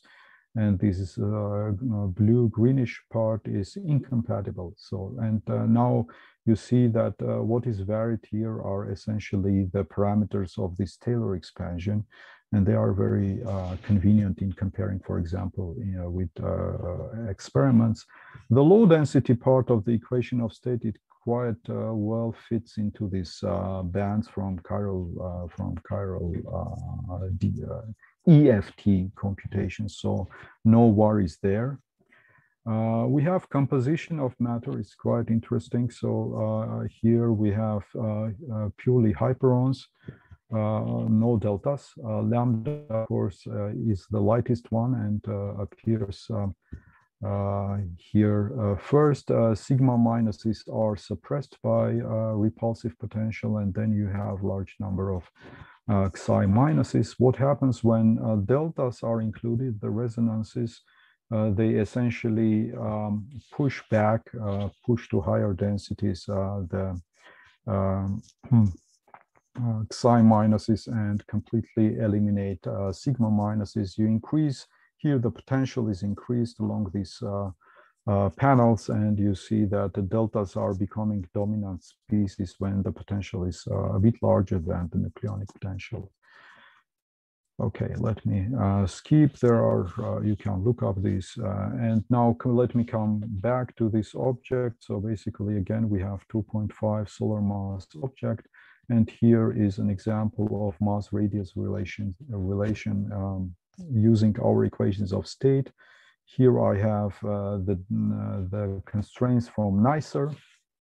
so all the equations of state perfectly pass this test. The second nicer observation of massive neutron star, here you see that this exotic equations of state scratch this corner of nicer data.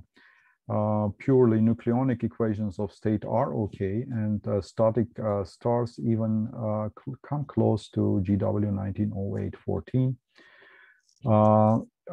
If we include rotation, then you see everything is shifted here, and you see that hyperonic stars are still below this GW190814 observation. Deltas help a bit, but not really. So the main argument is, our argument is basically in our papers is that if you include hyperons, even in the case of maximal rotation, it is not possible to explain this object as a neutron star. So that's the main conclusion. You can try to vary those parameters in the expansion, and here, for example, the slope is varied from 30 to 70. Here you generate this band. This is the speed of sound, and this is nucleonic, purely nucleonic. This is the equation of state with hyperons and deltas. And here we have mass radius relationships and GW190814. Here you see you can barely, in the case of, let me see which case is this.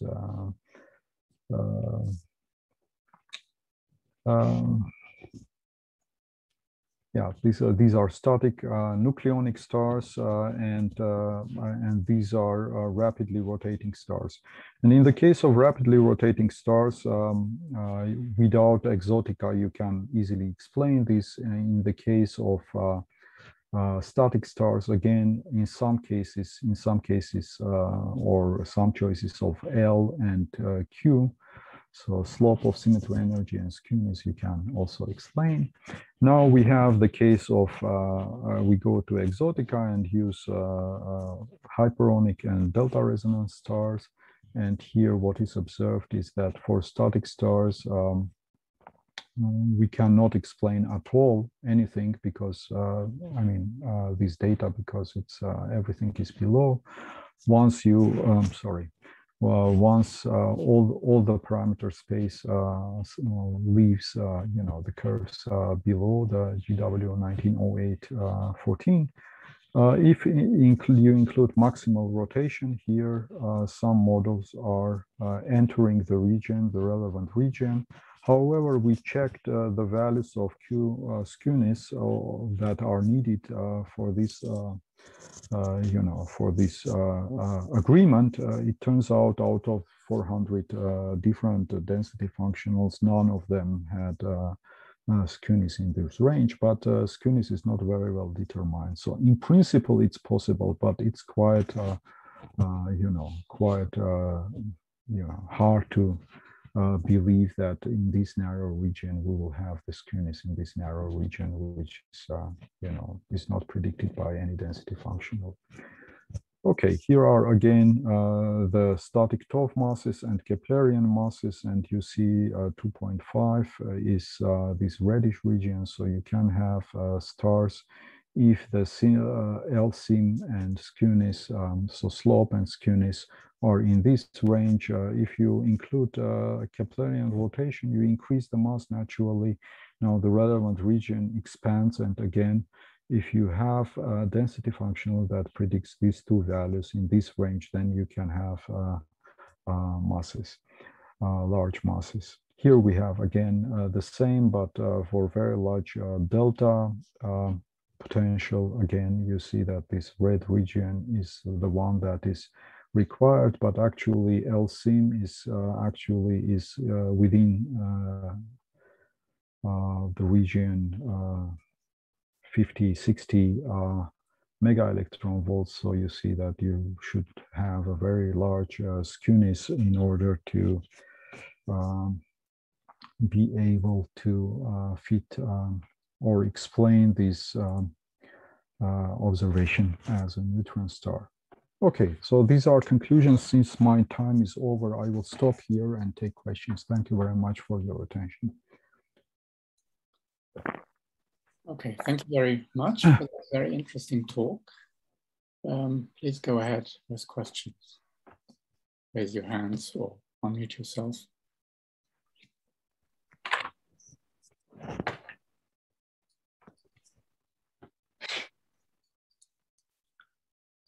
Then maybe I can ask one. Say you showed one plot where you showed that with hyperons and maximal rotation, you would get close to the right mass. But of course, these guys would also have very large radii. Would you? Yes. Yeah. Would it be possible to come, well, to judge how realistic that is by some other measurements? Say, if the radii are very large, then it's of course, you would expect a larger impact on the gravitational wave signal, and you would also expect that it's easier to disrupt the star, and you could potentially get a brighter electromagnetic signal. Is there anything known about what the impact would be of such very large stars with 18 kilometers or so? Yeah, I think the tidal deformability will be very different from what we saw in GW 170817. So in case neutron star is rapidly rotating, if there is some observation of or tidal deformability is extracted, which is not the case in 1908-14, then of course large radius will be visible in this. I don't know about electromagnetic signals, but definitively if you increase the radius by a large factor, probably the electromagnetic signal will be also very different. Yeah, I think the disruption rate is just linear in the size of the object. So if you add 4 kilometers, or whatever it is, even 8 kilometers, that should make a big difference potentially. Yeah, in any event, tidal deformability scales with r to the 5. So increasing slightly the radius will change the tidal deformability a lot. So, but I think also in the analysis of the data, there is a prior input about the rotation rate. So, you know, the analysis of the data must assume from the beginning that the star is very rapidly rotating. And I suppose if there is a good match between such an assumption and data, then we can assume that the star was rapidly rotating. But yeah, I think my impression is that this is pretty robust, you know, argument against this object being a neutron star, if you believe in hyperionization in neutron stars. There are also other arguments which come from GW 170817. Several groups claim that the maximum mass of a neutron star shouldn't be larger than 2.2, 2.3 solar masses. And if you believe those arguments, then again, this object cannot be a neutron star. Okay, very interesting. Are there other questions from anyone else? Please go ahead.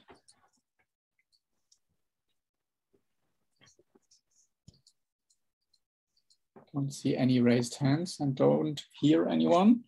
Then let's thank Armin again. Very nice talk. Thank you. Thank you. And then let's get to Shinya Wanajo on nucleosynthesis. Please just go ahead and share your screen. First of all, I would like to thank the organizers for pushing my time into the very tight schedule. Because of the slot is actually for equation state, but I apologize. I only slightly mentioned about the equation state, but mainly on the nucleosynthesis result by using the post-merger long-term evolution and also some relevant implication for phenomenal observations. Then first I start with a question to answer, cannot answer, but to raise a question if the event of GW70 or A70 is a canonical R-process event or not. Or in other words, there are any signs of the production of heavy R-process elements. Then next part is the main part actually about the nucleosynthesis result in the neutron star merger ejector with the presence of a long-life neutron star. Then finally, I'll mention about some implication related to the first and second point. Then let's move on to the first point. Then perhaps I may not know how to mention about that all. But from the observation of the kilonova of GW or 1707 or 17, we now know the first few days are characterized by the early blue-bright component with some modest mass ejection with very rapid speed of the ejector. And then the late time latent component followed with a appreciably large ejector mass of around, let's say, 0.04 solar masses with modest expansion velocity of the ejector. Then actually what we learned from the kilonova observations are, basically one is the total ejector mass of a fairly large amount of the mass, between 0.03 to 0.06 solar masses. That is much larger than what was expected for the dynamical ejector of the neutron star merger by previous numerical simulations. And for the nucleosynthesis information, only what we know was the indirect information of the lantern production because of the color evolution of the spectrum of the mass fraction of around 1,000 to 100, and also the identification of strontium in the spectrum of the kilonova, first pointed out by Watson and recently also by Domoto et al. But still we have no certain evidences for the production of the heavy R-process elements in this event. One interesting example is these plots are taken from Tanaka et al. And even we take the single electron flash model of 0.225 with little production of heavy R-process elements. Not perfect, but roughly speaking, the main feature of the kilonova light curve evolution, including colors, can be explained. So then that clearly explained from up to now the light curve of the observation or modeling itself cannot prove the presence of the heavy R-process elements. So then further, just to give you an idea, I'll present the result using a simple expansion models. You're using 3 parameters of the expansion model, entropy and electron fraction, covering the range relevant for neutron star mergers. In total, 1,800 more models. And the result is taken from my recent paper. Then, of course, by taking many different parameterized models, it's no surprise to that we have the good fit to the solar R-process residual, something like this. But one problem is what to fit the calculation to the solar R-process residuals, because typically the residual table provides the abundance starting from the atomic mass number of 69, but those species are not really R-process elements, but that should be called like transition species. And then true R-process element could be from the mass number of 90 or something like that. So then just for 2 extreme cases, we can choose the lowest mass number of 69 and 90. And for the second case, this is actually expected for the case of dynamically ejector of neutron star mergers. But for this case, the Lancelot mass fraction becomes quite high, about 0.1. This is obviously inconsistent with observation. But including the light transition species, the Lancelot fraction becomes small, around 0.01. This is consistent with observation. So if the first model is a case for GW17 or S17, not only dynamically ejectable, but we obviously need additional component or post-merger ejector. Then it's stuck.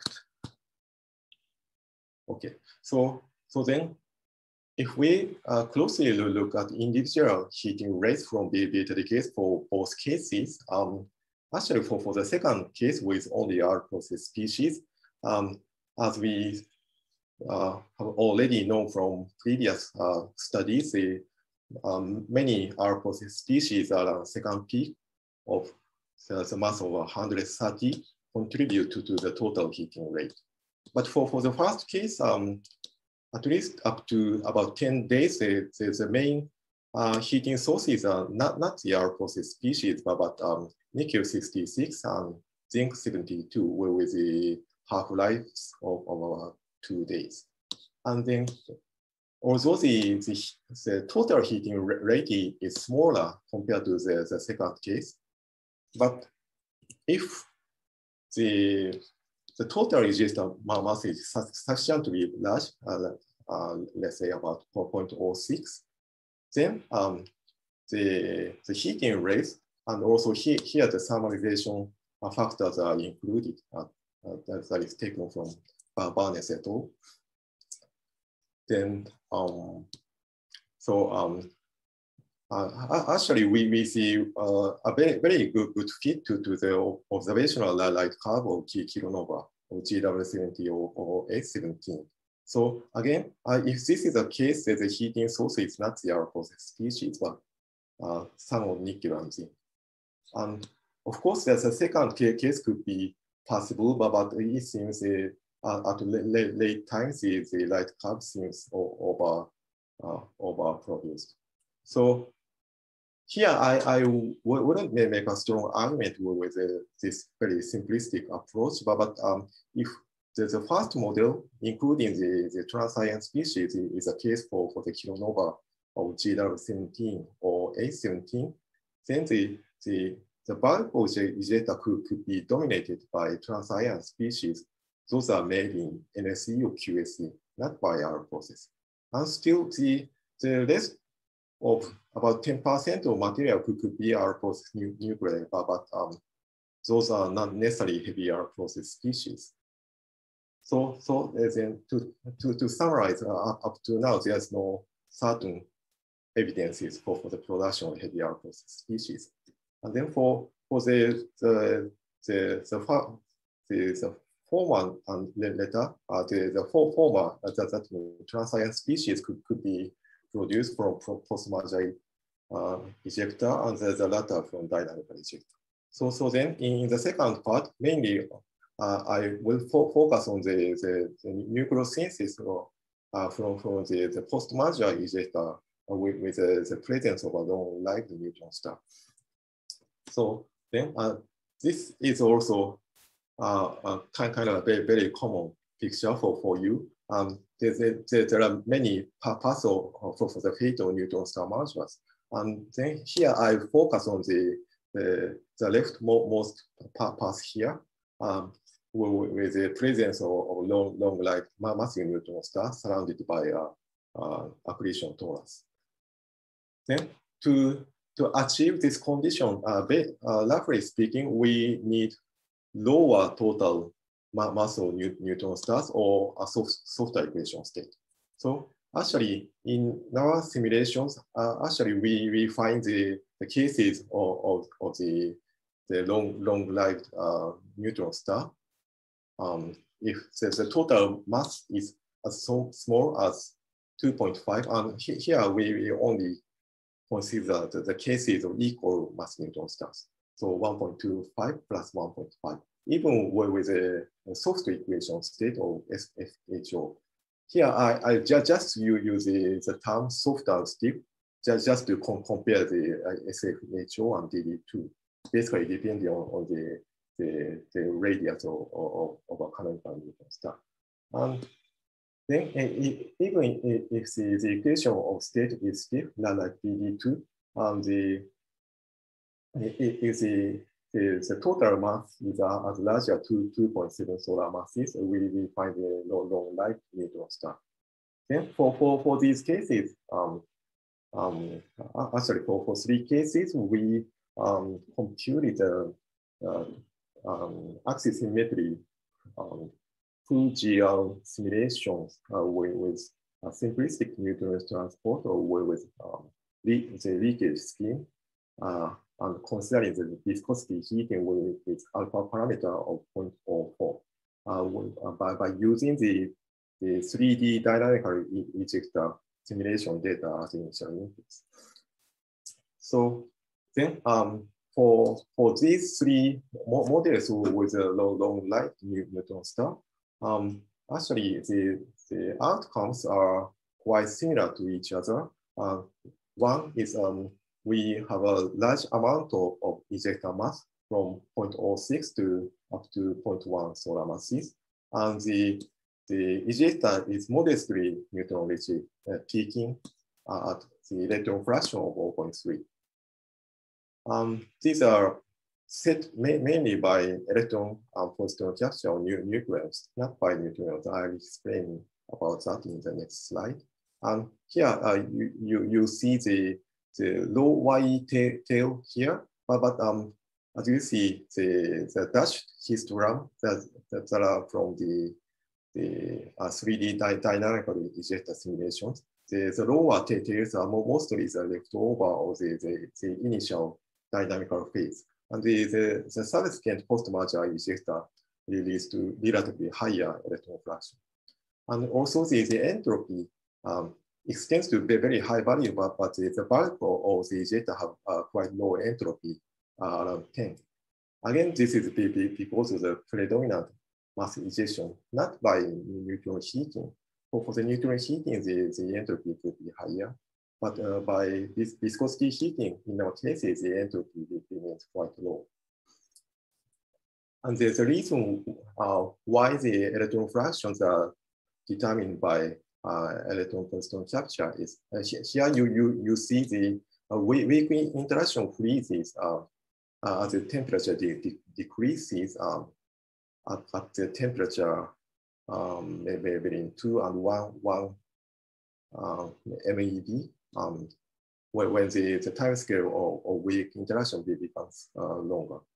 Then, but because of a faster time scale for electron and positron capture, the ejector takes over the equilibrium value of the electron fraction determined from electron and positron capture of free nucleons. So then from this plot, we understand at least in our models, neutron absorption plays a subdominant role for setting the electron fraction. And this is a good sign because our leakage scheme, a simplistic neutron transport, may not reliably predict the electron fraction. And also, we have a similar result for the black hole accretion torus simulations. Then, by using the tracer particles deduced from the hydro simulations, nucleosensor calculation have been done. And for now, don't worry about Cesian curve, but for 3 models, we see very similar abundance trend with the main production of the lower species with little production of the heavier part. And again, the dot lines are from the 3D simulation. So the heavy parts are almost those produced in the earlier dynamical phase. So then if we apply the so-called well known the Aarhus University found in the galactic halo stars. Because of no solar process pattern, this type of events that means the mergers with long-lived neutron stars may not be typical events or maybe rare events.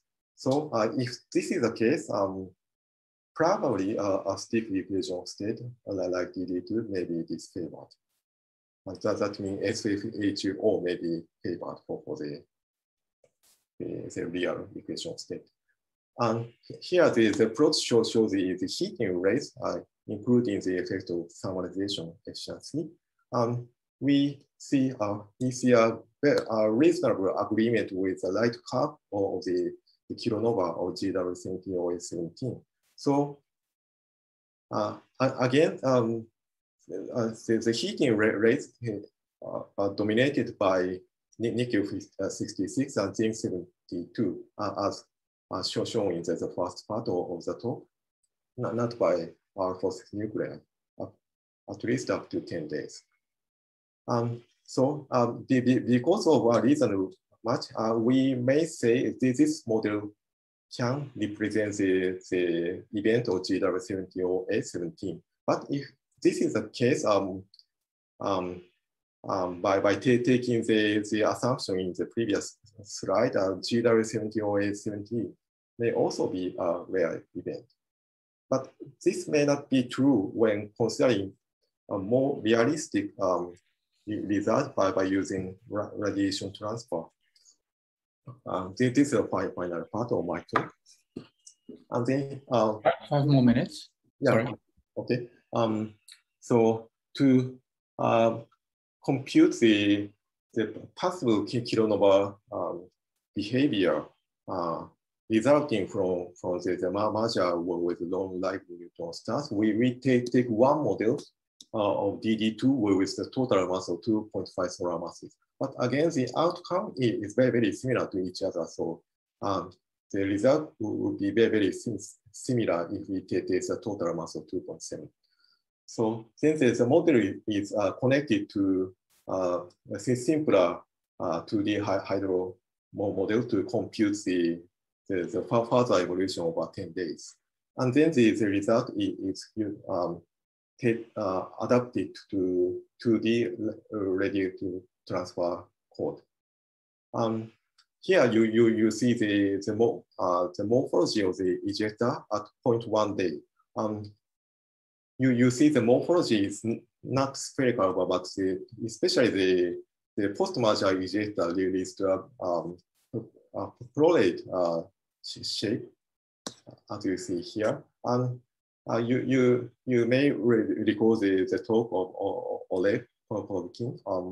The morphology may be very important for determine the behavior of the light curve that could change the luminosity over factor of 10 or something like that. So then the one important thing is the prolate shape of the post-merger ejector.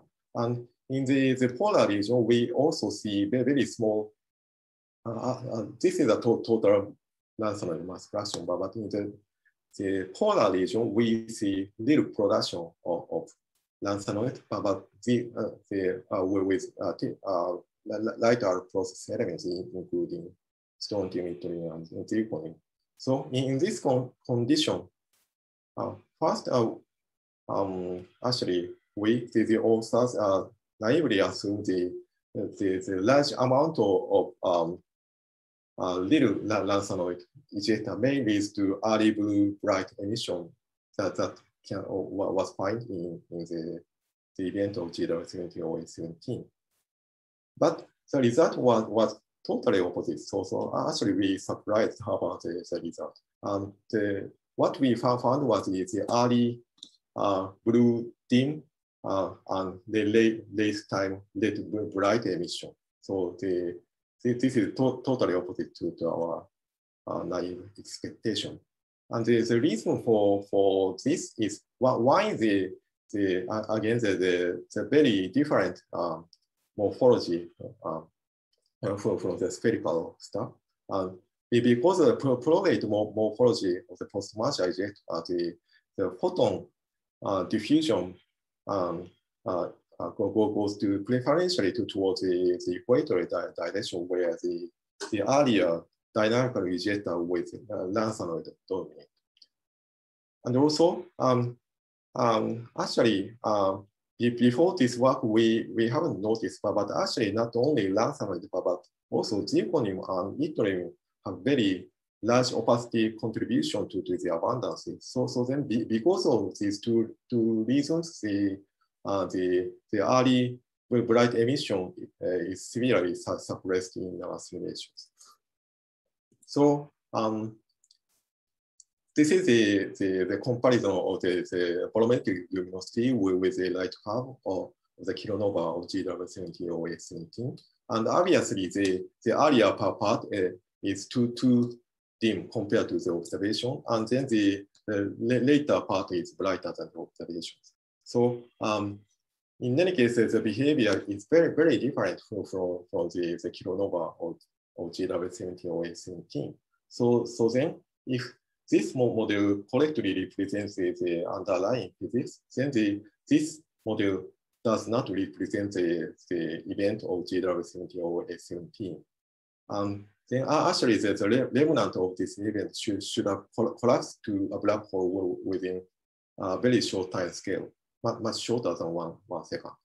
So then if this is the case, again, a stiff equation state like DD2 may be disfavored.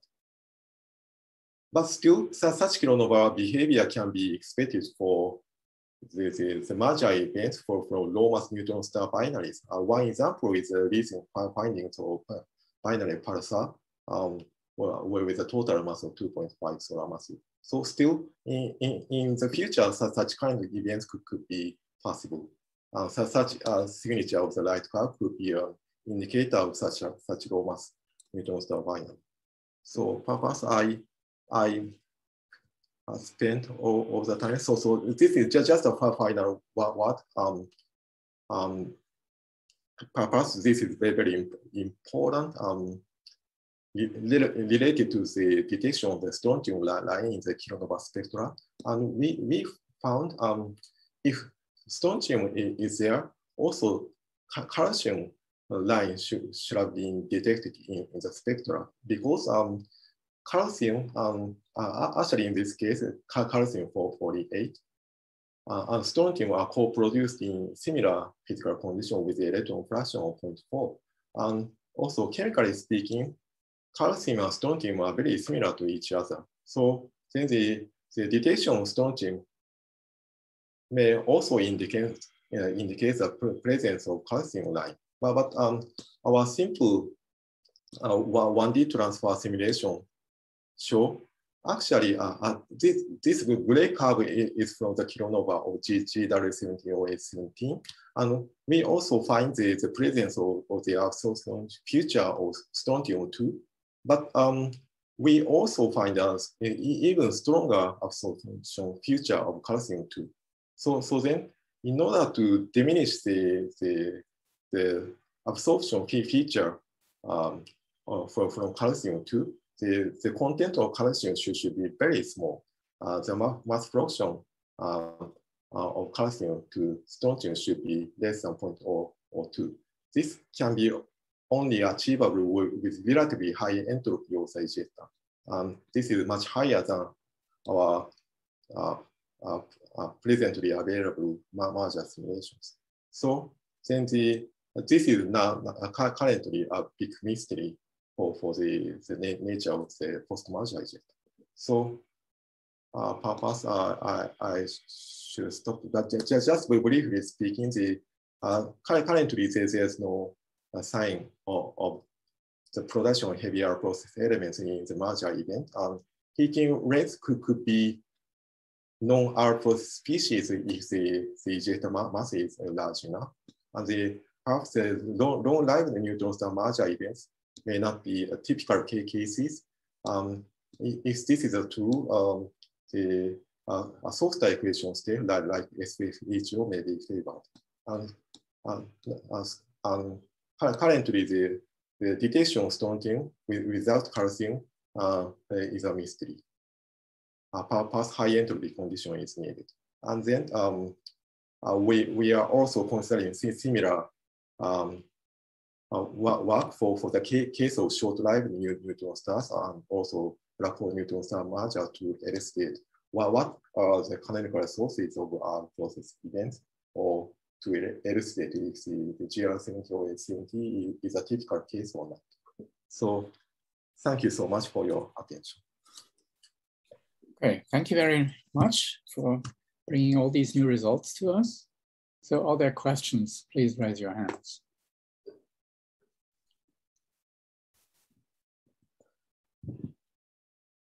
Yes, Friedel, please go ahead. Thank you for the nice talk. And this is not a question about GW17 or 817, but more general. There have been a number of papers which say that in order to get an actinide boost, you have to have a YE between 0.1 and 0.15. Do you see chances in neutron star mergers to get extended masses of this YE properties? Yes. Yeah. So, I'm missing the first part, but for the wide low YE of 0.1 or something like that. Yeah. As far as the tidal tail it existed in the dynamical phase. Always we expect a very low value of the electron fraction that is mostly determined by the beta equilibrium of neutron stars. As far as looking the result of our simulations are still ongoing. For the equal mass cases, the ejector from tidal tail is very small. So for equal mass cases, we see very little amount of the low YE material. But for non-equal case, let's say 1.2 plus 1.55 solar masses or something like that, we see lots of low YE material around 0.1 or even smaller, or down to about 0.5.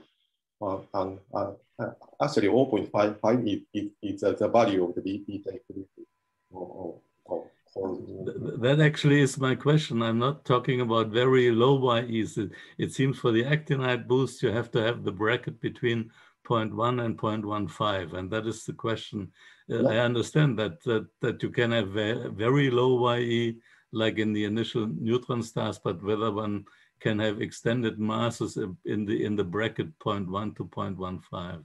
Yeah. So still, I have no clear answer of the origin of the actinide boost, but roughly speaking, the stars showing the actinide boost is not majority, but 1/3 or something like that. So one hope is probably, of course, it could depend on the total system mass, but also depending on the mass ratio. Let's say for the equal mass case, the mass of actinide may not be high, but for a highly unequal case, the amount of actinide could be very high. So then one naive expectation is the mass ratio of the binary neutron star could be the origin of the actinoid boost stars. Or another possibility is actinoid boost stars could be originating from black hole neutron star mergers. Thank you. You're welcome. And Meng Ru, please go ahead. Okay, thanks. Thank you, Shinya, for a very nice talk. So I'm wondering about your conclusion that non-detection of Gaussian is a mystery. Yeah. So if I understood your argument correctly, that you say Gaussian must be co-produced with Swansonian under certain conditions, right? Yeah. But if I remember correctly, like if you have the slightly smaller YE, that is around 0.35-ish, then you may be able to produce much less calcium relative to something. Yeah, you're right. So in our case, we have a very similar amount of calcium 48 and strontium 88. So this is the reason why we see strong absorption feature of calcium here. Then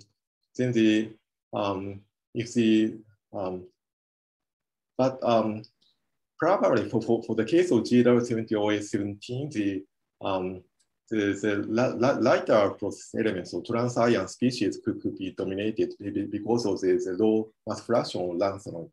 In that case, the bulk material of the ejector could have a relatively large electron fractions containing 0.4. So then in that case, it seems very difficult to avoid the production of calcium. And perhaps this is a very exaggerated case for the high production of calcium. But if I look at the result of the post-merger ejector simulations with the electron fraction peaking around 0.3, still we have enough amount of calcium to have the absorption feature of calcium. So then again, a difficulty is to get a very small ratio here. So then as far as we tested the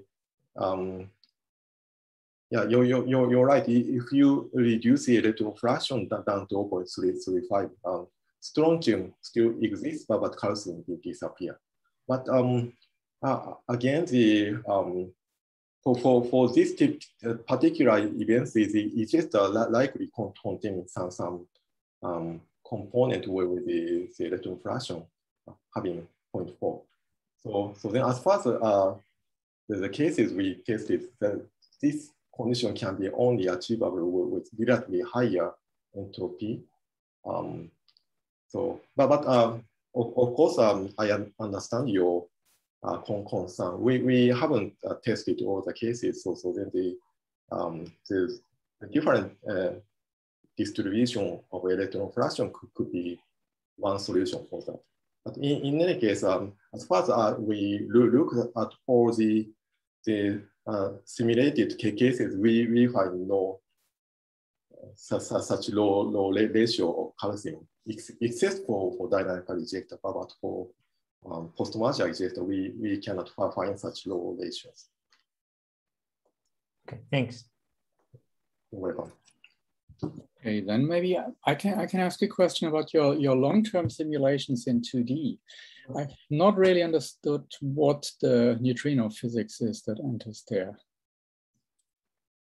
So yeah, the neutrino transport are taken as a simple leakage scheme plus after the neutron sphere, simply we take the neutron absorption on free nucleons.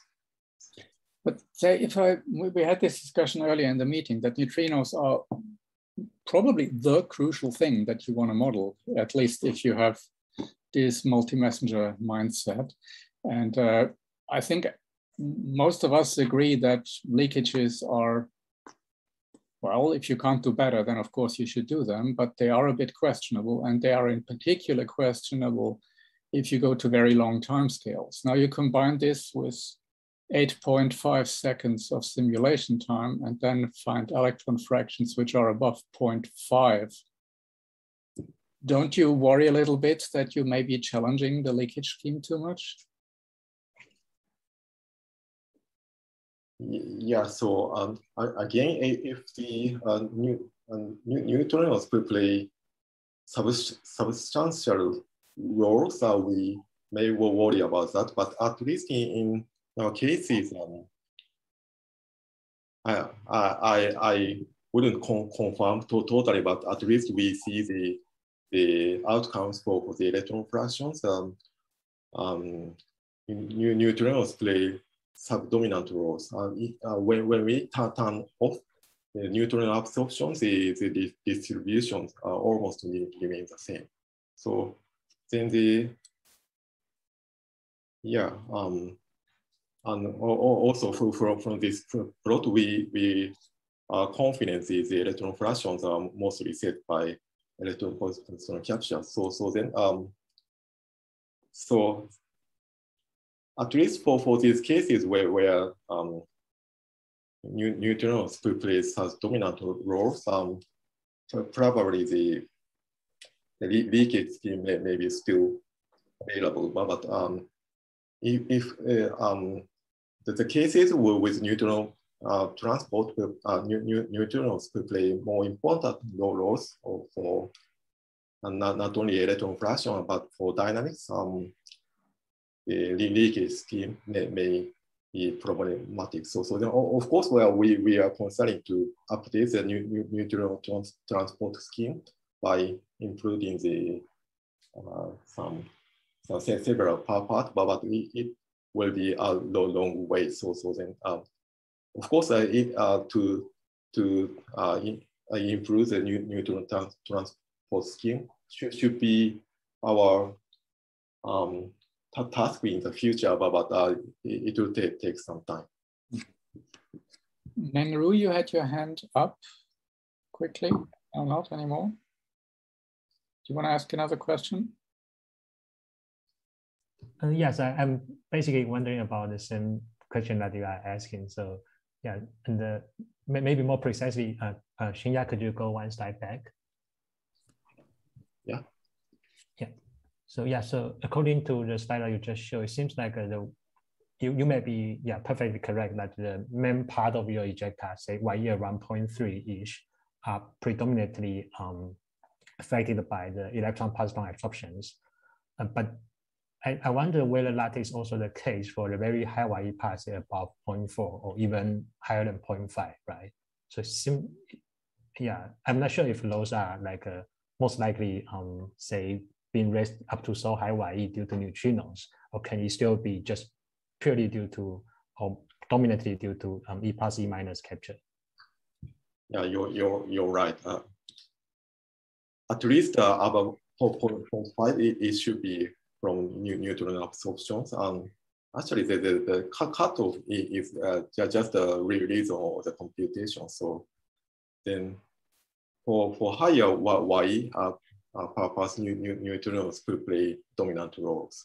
So you're right. So to have more reliable result, of course, a neutron transport scheme should be improved. Thanks.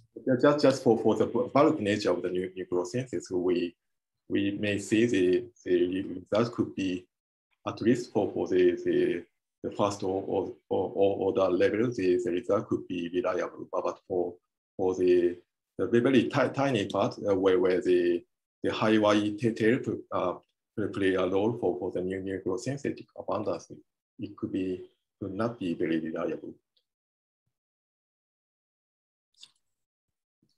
Okay, may I ask another question about the viscosity thing? I say, my understanding is that this is from a microphysics point of view, not terribly well under control. And if I understand this correctly, these are just somewhat ad hoc terms added with ad hoc parameters. Or have you any way to gauge the viscosity parameters that are entering such simulations? Actually, no. So then we also were aware of that. So then this is simply a parameterized model, and just the alpha viscosity parameters are chosen to be for the typical fiduciary case of 0.04. And this is just in between those obtained from MRI simulations. So, but eventually we have to compute without parametric viscosity, but including MRI. And for more simplistic case, our group also started the dynamo simulation, including the magnetic field effect, and effectively the also the effect of viscosity. So then step by step, we will go to more realistic modeling. But for now, there's no reasonable way to control the viscosity model. So for that part, I wouldn't say that the model is very reliable, but this is just an example of taking a simple viscosity model. Yeah, I think we're over 1800 now, at least in Stockholm time. So if there's more urgent questions, maybe one more or so. Please raise your hands. In case there is none, then I would like to thank all of the speakers for, well, this very interesting afternoon and all these very interesting results. And maybe if more questions are coming up, then we have reserved again tomorrow half an hour for questions that, well, just popped up too late to ask them in the sessions. And then I would say, let's thank all the speakers again. I think it was a very nice afternoon. And then see you tomorrow again. Okay, thank you very much. Goodbye.